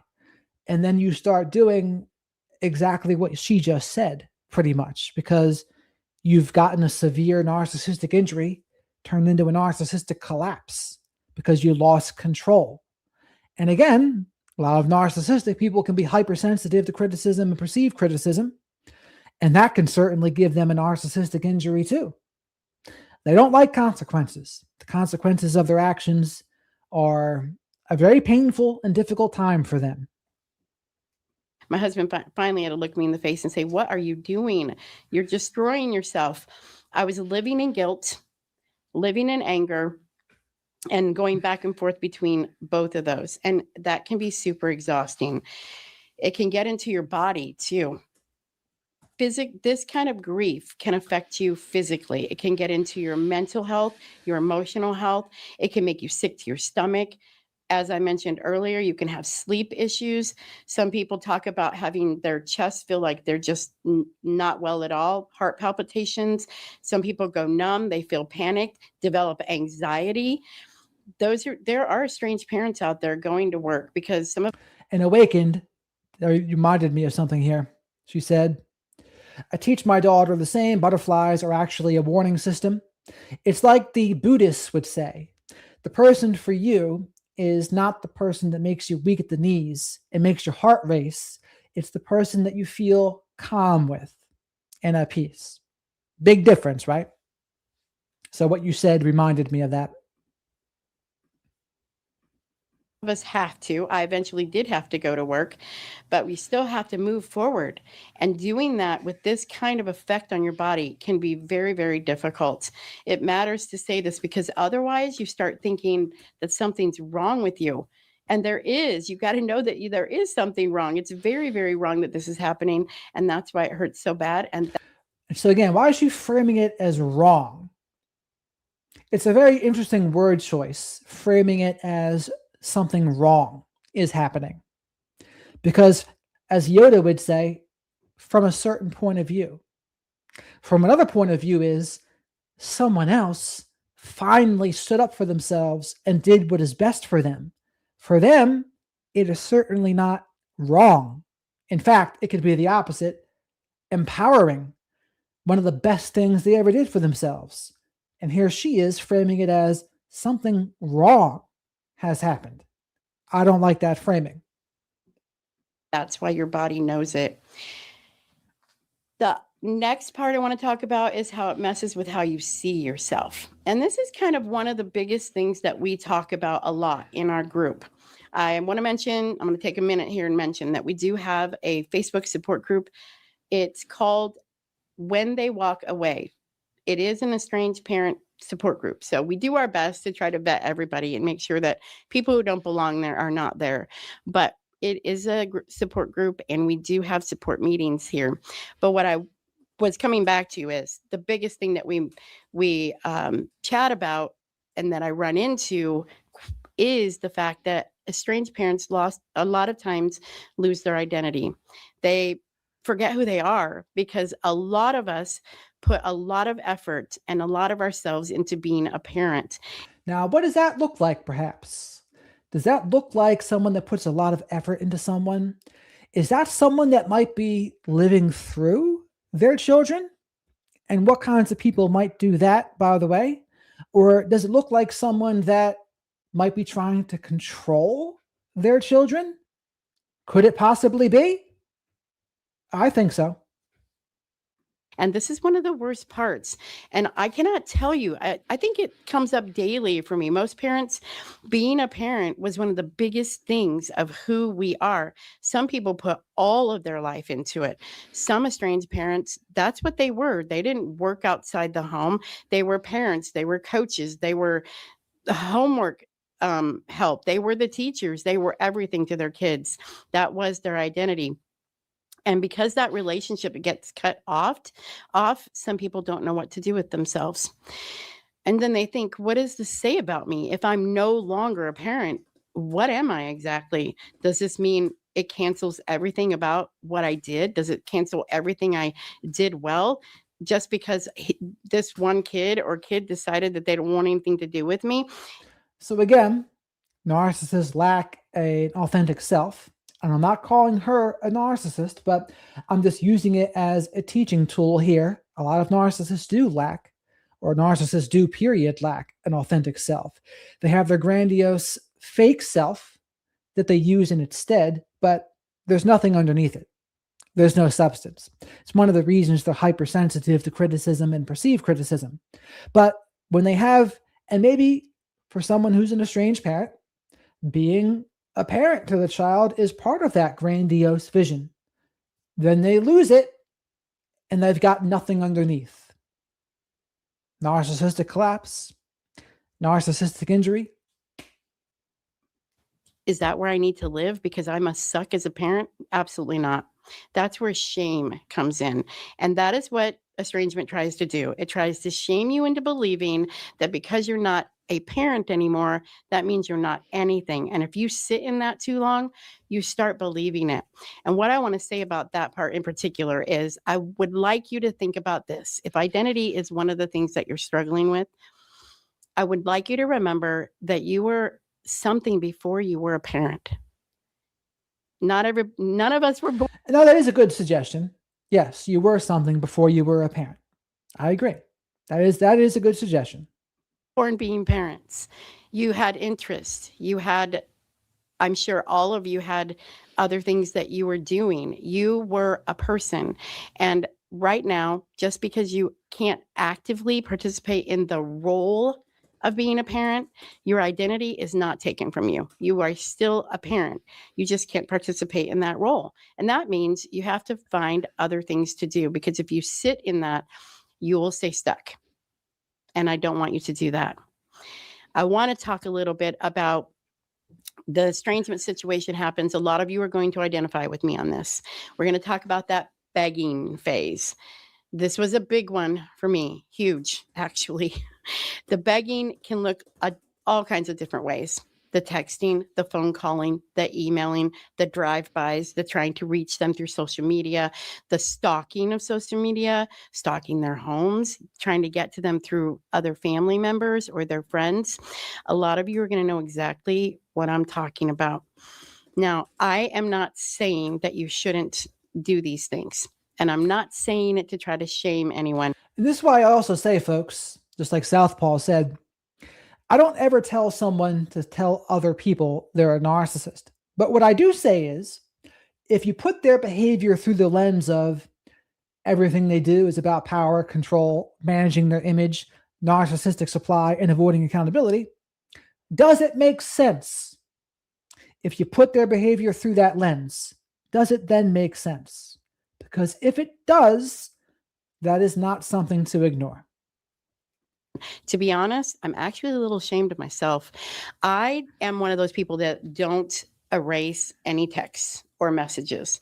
I have friends that every single night, that's what they do at the end of the day. They erase everything. I keep everything. And I am not going to lie to y'all. I have, just to kind of go back, especially for this next episode that we'll be doing on begging in particular, gone back to see just what it looked like for me. And to be honest, I'm a little bit ashamed of myself and embarrassed. We're talking hundreds. And I know haters are going to come at me about this one, because not only estranged parents are going to watch this podcast. We already know that. I've been through this before. We're going to have other people who want to criticize me, and they're going to say that that was all. Oh, Miss Amanda, you reminded me. I meant to go through the comments in the previous video so you could take a look at the difference in tone, how she responded to a couple people versus her script. When this is over, we'll go back to that real quick. As long as you remind me, Miss Amanda. All kinds of bad things, all the texting, the phone calling, the emailing, the whatever you call it. I am embarrassed. Hundreds of emails, hundreds of texts. And I'm also a little embarrassed of some of the things that I said in them too. Let's face it. I already mentioned that anger can be part of this. Some of the begging is the pleading, and I just want you to remember this. And do you remember that? I remember some of the texts that I went through were like, hey, if I just mentioned this one memory to him, this really, really good memory, maybe it'll somehow trigger a good memory in him. And he'll be like, hey, yeah, my mom's right. Yeah, just let me respond to this one. Yeah, no. But I tried. And I'm sure some of you had too. And the thing is, so it sounds like she was trying to manipulate him to relax his boundaries. I certainly wouldn't recommend that. This phase can damage so much of you. A lot of parents can't get out of it. I want you to understand that I don't want you to be ashamed of it. I just want you to know that it's a pretty natural part of the estrangement for a lot of parents. But what this begging will do is it will wear your dignity down. And that's the honest truth. It'll wear your nervous system down. It'll wear your hope down. It'll keep that nervous system so lit up that you're going to keep checking and keep checking and keep checking, because you want to stay there right where you're at. You're waiting, you're watching, hoping, trying again, hurting again. And after a while, you're going to realize that no matter how much begging you do, it's not going to change a thing. No message is a message. And I would encourage you that if your adult child, now I'm never going to be telling you to do anything in here. I'm just going to offer suggestions for things that worked for me or didn't work for me. But if you have an adult child that says, leave them alone and stop messaging them, I want you to consider doing exactly that. because this begging phase, it matters. And this is a good suggestion. Yes, stop begging, because what is begging? Begging is basically trying to manipulate them into taking you back. So she's right about this. Don't do that, because begging and manipulating is the opposite of humility. Matters.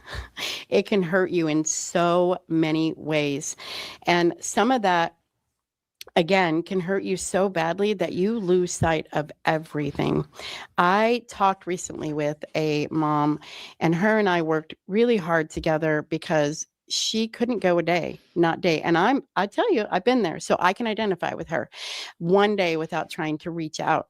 And here's the other thing. In the beginning of my begging stages, when this first started, my son would tell me repeatedly, leave me alone, stop calling me, stop texting me, stop emailing me. And I would say, oh, hell no, there is absolutely no way I would ever stop doing that. So, what does that say right there? He's asking you to stop doing something, and your first instinct was to say, hell no. Which means what? Hell no, I won't respect your wishes. I won't respect your autonomy. I need to be in control because I'm really disrespecting you. I'll disrespect your wishes and your autonomy in favor of what I want. That is something that entitled people do. I would never recommend doing that. I'm your mother. And one of these days, you're going to recognize that I'm your mother. Role entitlement. I'm your mother. One of these days, you will recognize. This is all going to fade away, and we're going to go back to the way we were, at least some of the good times anyway. And we're going to be able to, fix this. But what actually happens is you get to a point where every unanswered message or every answered message with something not nice or downright evil is hurtful to you. And I do remember telling him there's absolutely no way I will ever stop. You can tell me to stop if you want to, but I'm not stopping, because you know what that'll mean is that I don't care anymore. It means I don't love you anymore. It means I gave up, and I'm never, ever, ever going to get to a point when we. So this is a case of, I think she's applying the wrong lesson to the situation. There are times for not giving up on your child, but I think in this case, the lesson was respecting your child's wishes. So again, it can be important to not apply the wrong lesson in certain situations. Because yes, there is a time for, I should show my kids I never want to give up on them and be there for them. Sure, absolutely, there's a time for that. But in this situation, I don't think that was the time for that. That was the time for respecting your child's wishes. Reunify or reconciliate, or whatever words you want to use. When we get back together, you're never going to be able to say that my mom gave up on me. And that's the mentality that I had. And I had that for 2.5 years, and it got me absolutely nowhere. And so I am speaking directly to you. If you are the one doing all of the begging, please consider how that is affecting you, and consider trying not doing that. I think I lost my train of thought to you on that parent that I was working with. Anyway, let's go back to her. She got to a point where she messaged me, and she went a whole day without texting her child. And she told me that it made her so sad, and it made her worry that her child wouldn't think that she was still wanting them back in her life, and that they would be upset that she was giving up, but that she felt a sense of relief. And then this was months ago, guys, and now it's been months, and we still stay in contact, and she feels so much better. If you are doing something, literally anything in your life really, that doesn't make you feel good, and you keep doing it, it's kind of on you. And I'm saying that with love and respect. If you trying to contact your kid does nothing but make you feel bad, I would encourage you to stop doing it. All right. And I would say that's an instance of doing the right thing for the wrong reason. She's saying, if reaching out to your kids is making you feel bad, stop doing it. I would say the reason to stop doing it is because that's what your child's boundaries are. You should do it because that's what their boundaries are. They don't want to talk to you. One way you know someone hasn't changed is they try to go around your boundaries and they're not respecting your wishes. So, this is a case of her saying something, she's telling them to do something that's correct, but for the wrong reason.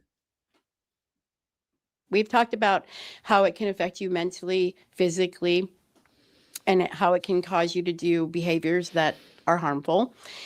Let's talk about what society thinks about us. And the specific part that really kind of pisses me off a lot. Society says that this is no different than anyone else that would have left our life. Literally, we should treat it as if, a neighbor doesn't want anything to do with us, or a coworker, or we have a distant cousin that we don't get along with. And that part is just insanity. They act like if your adult child cut you off, you should just respect it, accept it, and move on. Now, You should. You should.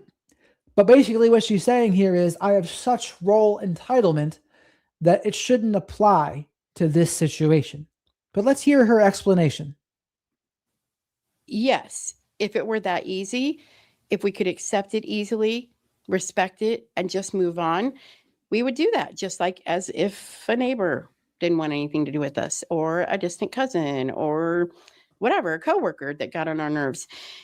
That makes sense. And we've all done that. I'm quite sure that you've had relationships that you've ended.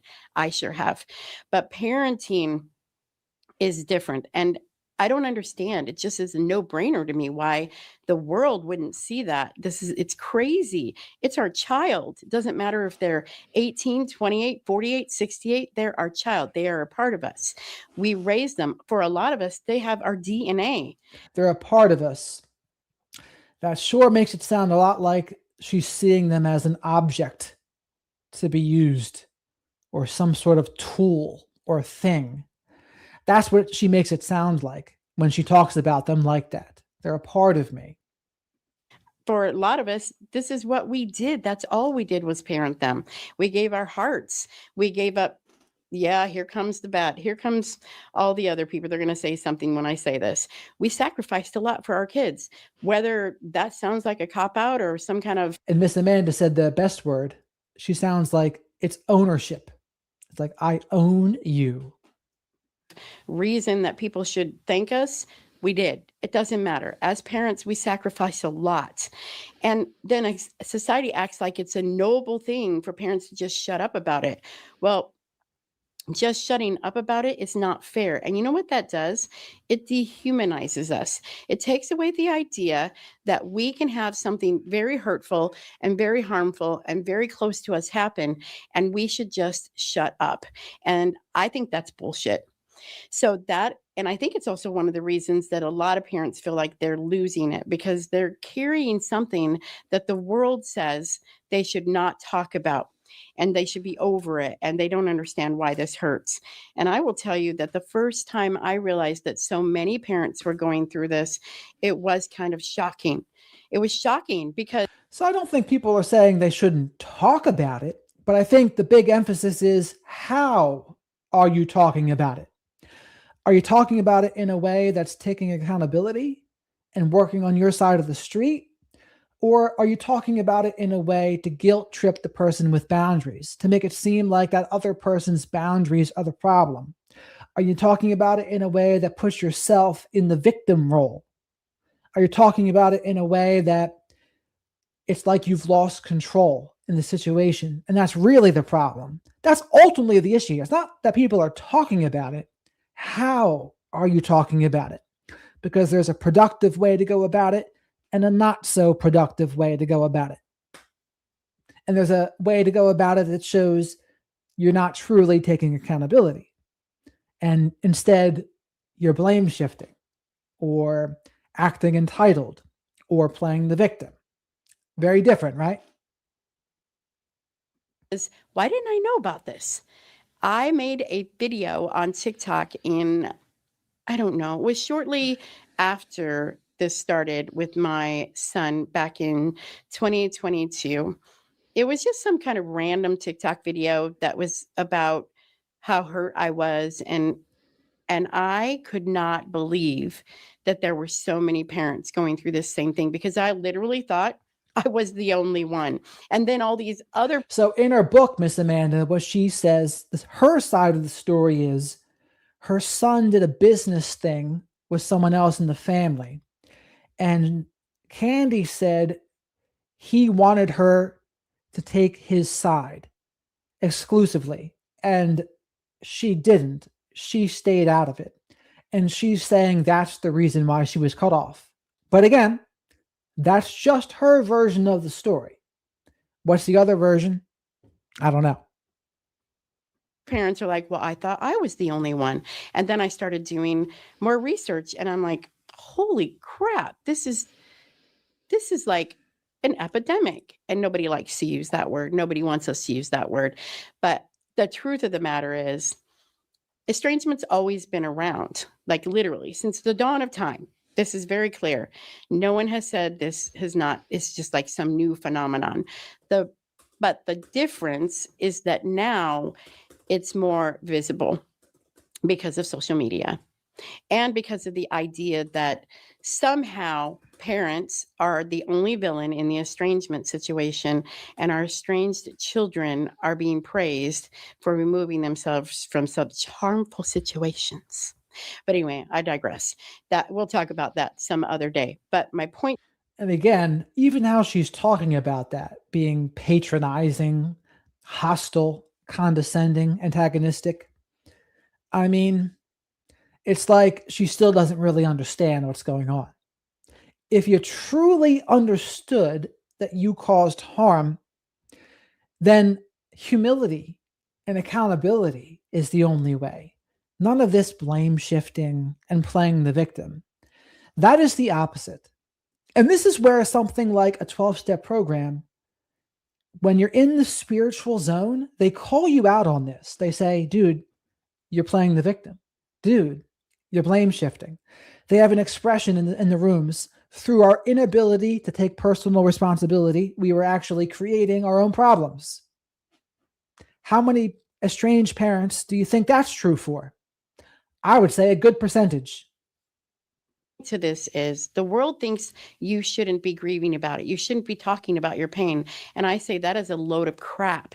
You should talk about it. You should find safe people to talk about it with. You should go to a therapist if you need one. You should find a coach if you need one. You should find other estranged parents and connect with them so that you. Estranged parents, I volunteer right now. I'll coach you. I coach you. And my personal guarantee is I'll get you into a position where if you take my suggestions, you will be the most likely to reconcile with whichever family member cut you off. I can only guarantee the most likely. I can't guarantee full reconciliation, but I can guarantee most likely. Don't feel like you're losing your mind. And I'm telling you, you're not. It's going to feel like it, but you're not. It's going to make you feel like you're alone sometimes. And that's what I was feeling. I was feeling super alone. And then I started feeling not so alone when I started realizing that I wasn't. And so that is one of the reasons that I do this silly podcast, is so that you can feel not alone. It's one of the reasons that I'm very active and created the When They Walk Away group in the Facebook group. I cannot tell you how many people get so much help from that group. And I would encourage you, yes, I'm putting a plug in for it. Go check it out. It's on Facebook. Some people love Facebook, some don't, but we are there to help. And I will tell you, day after day after day, we find parents in there who say, I wish I'd found this group sooner. I wish I had found a group of people who understand me. And yes, all the haters of us will say, oh, just a group of parents whining about their situation, the situation they caused. Clearly, it doesn't really matter. We have a lot of things in there. We have resources. So the question also would be, if someone's truly working on it, you got to make sure that you're working on it in the most productive ways. There's people you can talk to about it. They're going to help you stay stuck, by the way, if you're an estranged parent, and you'll just commiserate together because misery loves company. But then there's actually productive work to be doing. And if you find the people to do the productive work with, that is a different story. And the people that are doing the productive work, how do you think they're going to sound? How do you think they're going to look? And I'll give you a hint. They're not going to be blame shifting, and they're not going to be playing the victim.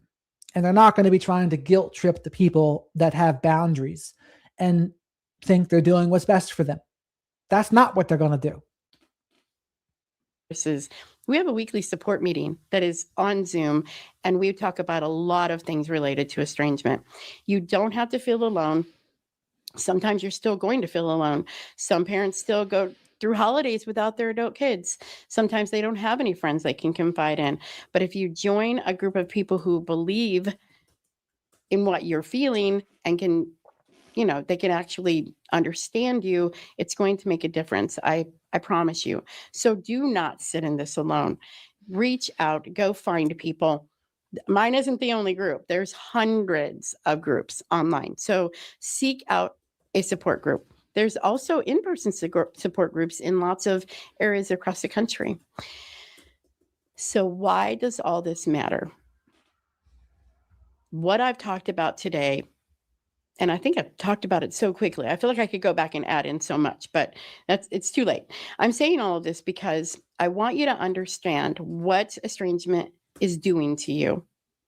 And once you understand that, maybe understand some things. So when she says what estrangement is doing to you, I want you to understand what estrangement is doing to you. Read estrangement as consequences. I want you to understand what consequences are doing to you. Or read estrangement as losing control. I want you to understand what losing control is doing to you. I think that might be a more accurate way to say it. Either losing control or consequences. That might be helping it destroy you, the begging thing. And I want you to understand that when you're grieving, it doesn't mean you're weak. And that's what this is, ambiguous grief. When you are grieving a person that is still alive on this earth and not in your life, it's called ambiguous grief. And you're allowed to do that. You are allowed to feel sad, anger. You're allowed to feel everything that comes along with this. And I want you to understand that you got to start fighting back. I talk to parents all the time. And fighting back. I wonder what she means about this. When I say every day, I'm literally not joking. I talk to parents every single day who tell me that they feel like their life is over because their child doesn't want them in theirs. I will say again, I understand how that feels. When I started going through this estrangement with my son, it was not long after the death of my daughter. I didn't feel like I wanted to go on. I didn't feel like I had much to go on for. And you want to know something? There was a series of things that happened. I kind of mentioned it earlier. It was my husband saying, what are you doing? I mean, like I nearly lost my job. I started indulging in things that were not good for me. Things like drinking, overeating, spending too much money, doing all of those vices that weren't making me feel any better and they were only making them worse. And one thing happened that was vital, and I think it's important to mention because I know that some of you are going to identify with this. One of my daughters, the youngest actually, respectfully, politely, and kind of in my face, brought it to my attention that I was spending so much of my life on things and people that weren't around anymore, that I was forgetting about the people that were. My initial response was, I took my phone straight to my husband. I'm like, are you fucking kidding me right now? How does she have a right to tell me that I shouldn't be missing my daughter and feel this way about my son and my granddaughter? I mean, like, who the hell is she? And then I had to sit back and I had to really look at myself. And I had to look in that damn mirror and say, but she's right. And I remember bawling so hard that day. Like, I'm like, oh my God, she's freaking right. If you are like me and somebody is in your life who wants you in their life and you're forgetting about them, they might be feeling that too. And so that is a part of fighting back. And that was a turning point for me, literally a big turning point. Did it change everything? And did the skies open up and the angels came out and started singing that day? No, but it was a rude awakening. And I will say this, unfortunately, I think there's also a good chunk of estranged parents They're just incapable of change. It's not even that they're unwilling, but they're incapable. They're just not capable. They have a distorted perception of reality and they can't see it right. If you can't see it right because you have a distorted perception of reality, it's just not going to matter. So it's a sad state of affairs, but unfortunately, I do think that happens. I'm probably guessing that your estranged children or child or however many you have are not the only people in your life. I would encourage you to seek those people out and start pouring yourself into them. If you don't really feel like you have anybody in your life, I mean, there are people I talk to that say, I really don't know my neighbors. I'm kind of older. I agree, pour yourself into the other people, but also make sure you've learned the lesson as to why you were cut off so you don't make the same mistakes again. I don't have siblings. I only had one child. Then start serving other people. Find a way to volunteer. Find someone else to serve. Get outside of yourself. You have to stop fighting everything that says that you should just lay down and quit. And I know that sounds dramatic, but if I know there's lots of you listening right now or watching me, that's either where I was or that's how I was feeling. I want you to start getting honest about what you might be doing to make this worse. And again, I'm always going to be gentle, but sometimes And that's a good suggestion. What might you be doing that's making this worse? Yeah, that's a good suggestion to ask. in your face a little bit because that's just about who I am. But if you're checking your phone all day and it's wrecking you and it's taking over, if all you're ever doing is talking about or missing or crying about your missing children and you're forgetting other people, I want you to take a look about that. I take a look at that. I want you to do some things to change what's keeping you in this space.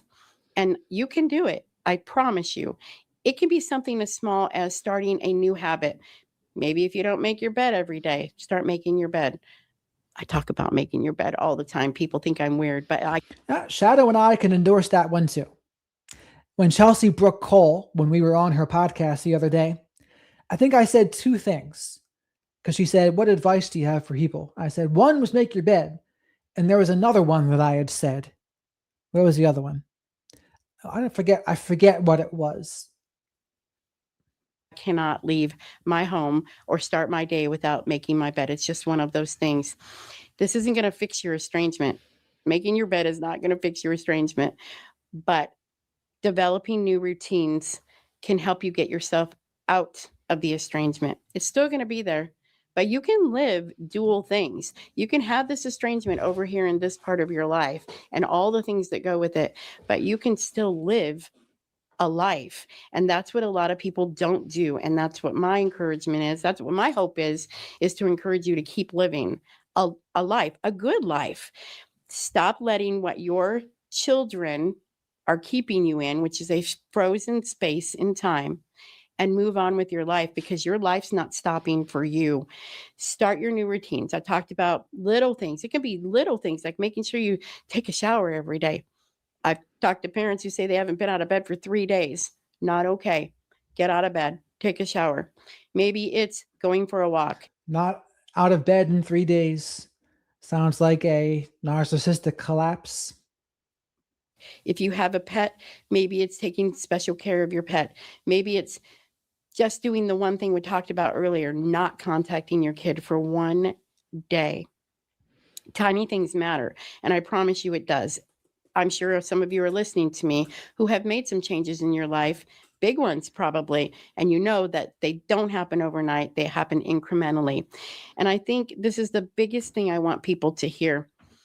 You are not going to be able to fix this estrangement unless your estranged child wants to fix it too. And people get stuck in that. There's absolutely nothing you can do about it. You have no control. You have no control over them, but you have control over you. And what you have control over is whether or not you let this destroy every damn part of your life. And that really matters. So understanding that what you're feeling in every single way is pretty normal for estranged parents. Understanding what your role is in it, I want you to take a deep look at that, is important. And then understanding that you can move beyond it is vital. Would I be able to say that estrangement doesn't affect me anymore? No, because it does. I still miss the hell out of my son. I'm very angry about the part that I don't get to be part of my granddaughter's life. And I've missed out on now, it is 4 years of her wonderful little life. And she knew me and I had a relationship. I still live with that anger sometimes. But do I let estrangement keep me down ever anymore? Nope. Not in any way. I think for me, yes, I'll say this, working with other estranged parents, encouraging them, helping them, getting their encouragement does help me with that, which is why I desperately want you to seek help if you need it. If you need professional help, seek that. If you just need other people that listen, seek that. I know I'm repeating Yeah, so she says seek help, but I do wonder what she's done for herself, right? myself, but it's vital, you guys. You've got to get out of this, and only you can control it. Name what is happening to you. Be honest with yourself, and then start doing those little things to help you get yourself back. Your life's not going to stop rolling. And here's the thing too. I talk about this too. The highest number of parents going through this in age is about 55 to 75. Let's think about that part. Where are we if we're in that age range? We're in the last trimester of our lives. I'm not going to spend it being sad and lonely over something that I cannot control. And I don't want you to either. I want you to live your best life. Go out there and live it large and in color. Try to do the things that helps estrangement get out of your head, your body, and your peace. I've talked about a few of those things. I am not a therapist, guys. I'm not a medical doctor. I'm just a mom who's living through this, lived through it, and have done some things that I think have helped me get to where I am now. This is not something little. And again, to where she is now. Remember, she is not reconciled with her son. So, one thing I would say to someone that truly wants to reconcile, if they're an estranged parent, is you should start listening to the people that have been successful in reconciliation. Ask them what they did. Success leaves clues. Remember that Oprah thing we went over a while ago? Some of the OGs here might. But we went over, it was how Oprah was saying, oh, is estrangement a trend? Is going no contact a trend? And there was parents of all kinds there. But there was a couple of them that were estranged, and they found a way to reconcile. And a lot of them did some of the same things: humility, accountability, honesty. Anyone who's trying to reconcile, I think you should take those suggestions. You should be careful taking the suggestions from someone who isn't where you want to be in this area. And I really, that's the biggest part about society and social media. They try to make it like we're being dramatic. It is big, it's huge. But I want you to understand what the pain can do to you and how you can play a role in not letting it do that to you. So I want to leave you with a few things. I would, one, like you to leave comments, please, if you have questions for me, or if you can identify with anything that we talked about, or if there's something you'd like me to talk about in future episodes. I'd love if you could share with me what your estrangement has done to you that people don't understand, and most people do not understand unless they have been through it. And wherever you're listening or watching, please do a favor, subscribe or hit that follow button. Remember, all that does is notify you that you're going to see when the next episode comes out. So subscribe if you are on YouTube or Spotify, or hit the follow button if you're listening. Again, that only notifies you when the next episode drops.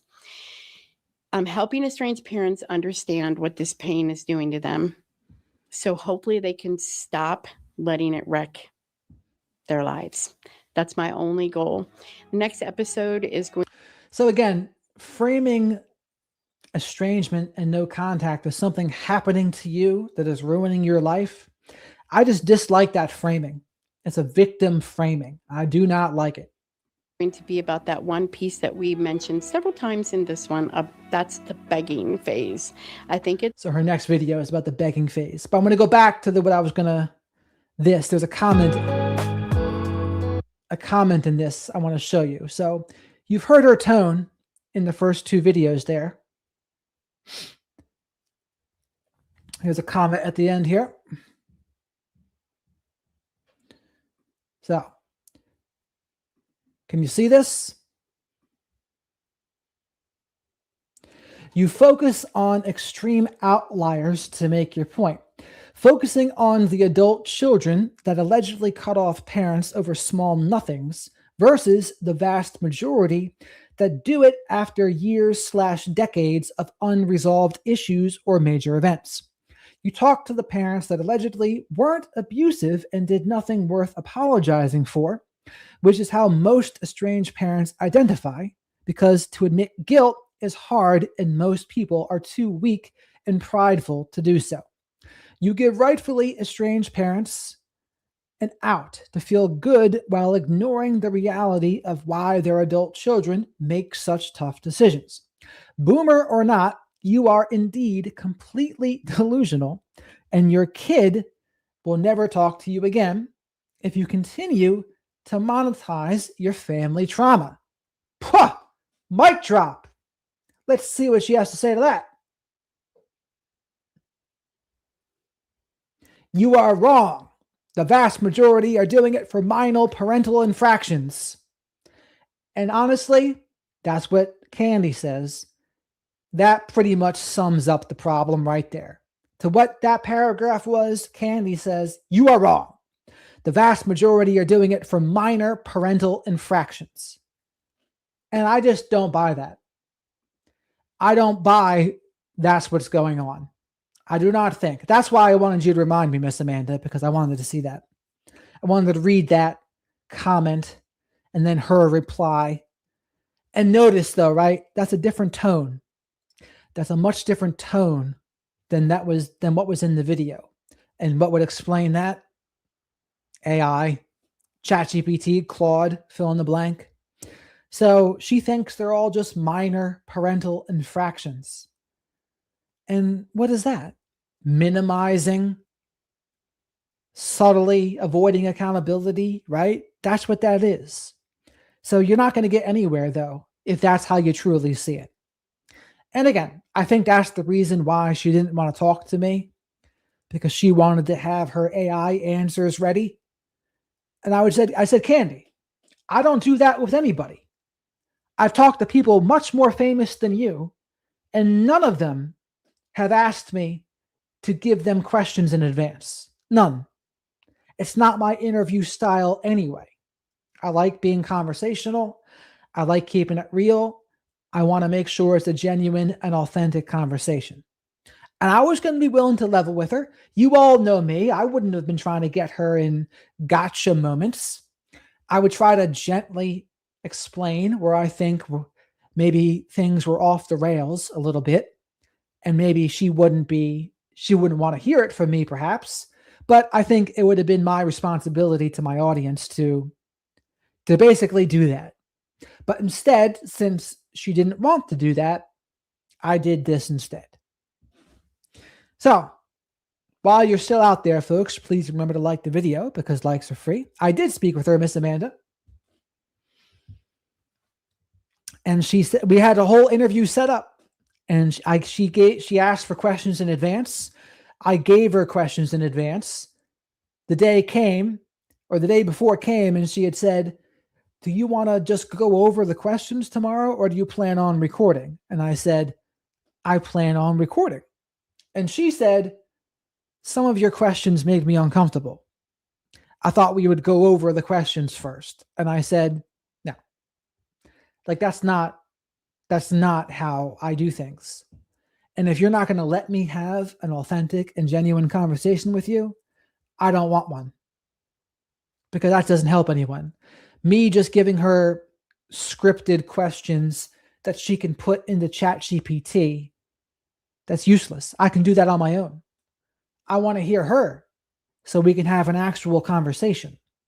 But I thought it was telling that she wasn't willing to do that. So that's that.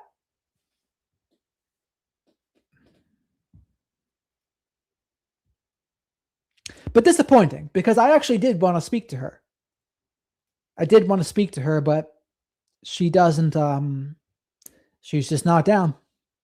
That's right, Teresa. That's who I was talking about. And I actually did give her questions. I wouldn't say they were even challenging questions. They were just questions to clarify on her end. And she said some of them made her uncomfortable. So I'm like, all right, well, if we can't keep it real here, then what are we even doing?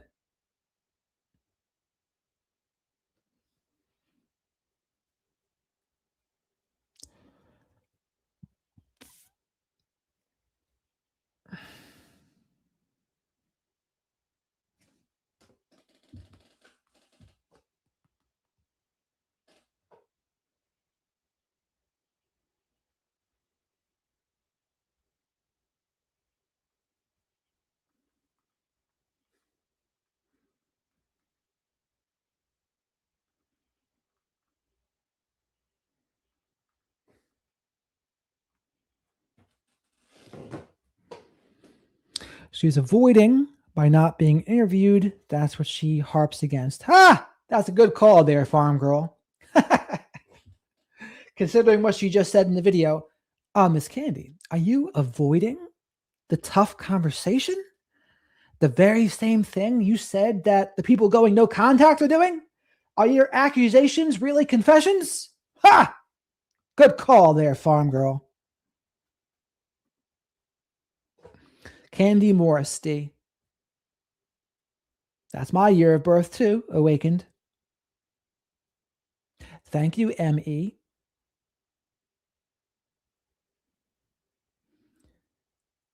Well, I think a lot of her videos are AI aided, so you're not really getting her thoughts as much as you're getting ChatGPT's and Claude's thoughts. That's a different story. But that's why I read that comment, because I don't think that was an AI written comment that she had written. Data. Well, yeah, that's really the only thing that I wanted to go over about her. We'll be back to true crime tomorrow. But I do like, I get more passionate about some of these things than I do some of the true crime cases. I mean, when there's so many true crime cases, it's like, is there really enough emotional and mental bandwidth to be passionate and give all of the cases the respect they deserve? I don't know. That's a tough call, I would say. Yes, I would say so, awakened. Because the AI clues are, it's not this, it's this. That's not clarity, that's confusion. Or fill in the blank with whatever it is. No contact is really just avoiding the difficult conversations. No contact is really just avoidance.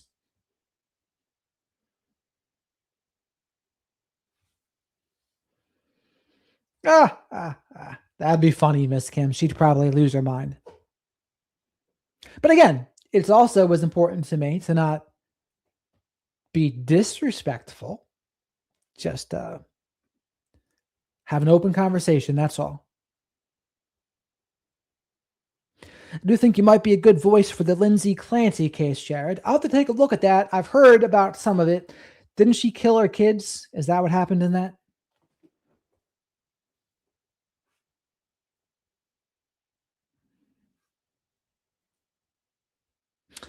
That was not good. A lot of lady criminals the last few months, huh? Corey Richens, Mackenzie Sherilla, Lindsay Clancy, the OnlyFans girl. A bunch. A bunch of them. At least in true crime world. There's plenty of dudes there too, no doubt.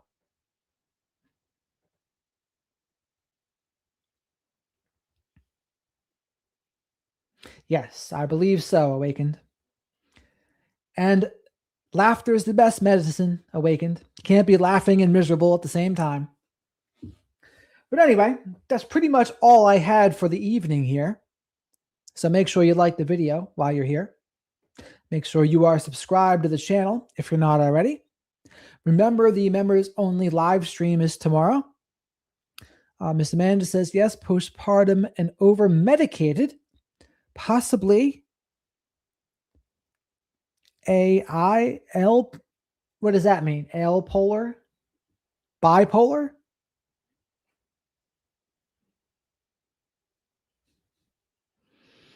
I think if you're bipolar, you need a mood stabilizer. A mood stabilizer or an antipsychotic is what you would need. But that's a pretty gruesome case of postpartum then, I would say.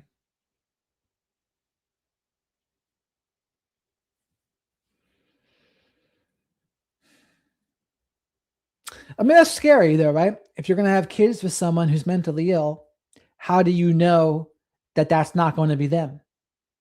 Like, what guarantees are there going to be that, oh, now you're in postpartum depression? What do you do?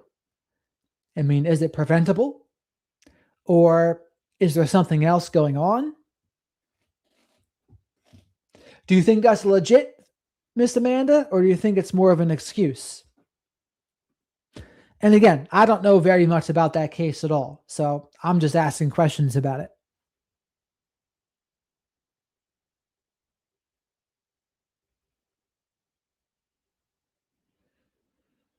It's a good question, Linda. I'm not sure.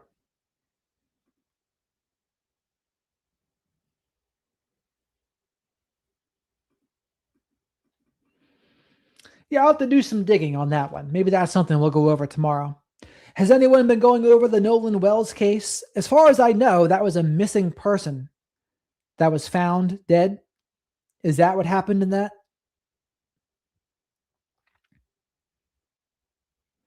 What psychiatrists were giving her 15 meds? That seems out of control.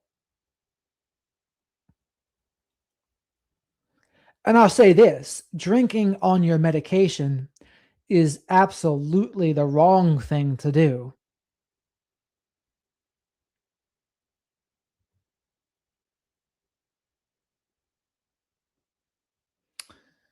Yeah, I mean, it depends on your definition of mentally ill. Like, would you consider Susan Smith mentally ill? Do you consider, I don't know, fill in the blank with whatever other mothers have killed their kids?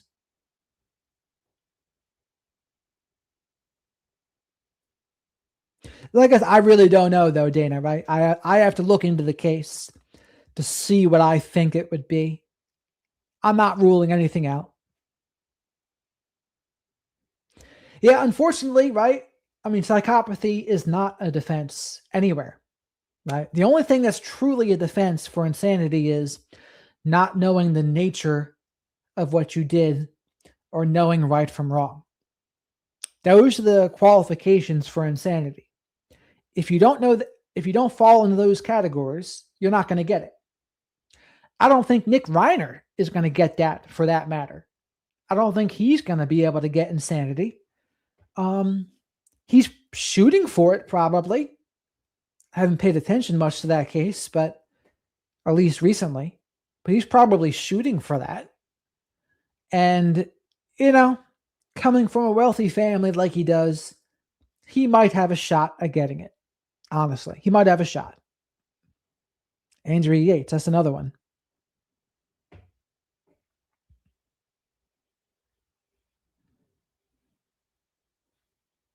Now, I hear you, Awakened. I hear you. I mean, it's a rare thing. It's a rare thing, right? How many What's the percentage of mothers that end up doing that? 0.000001.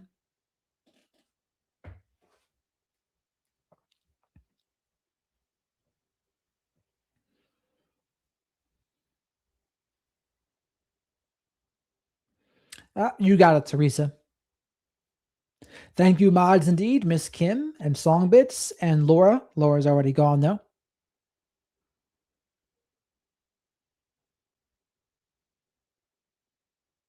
I know the conservatives would say about abortion. That's what they would say. Like, oh, what about abortion?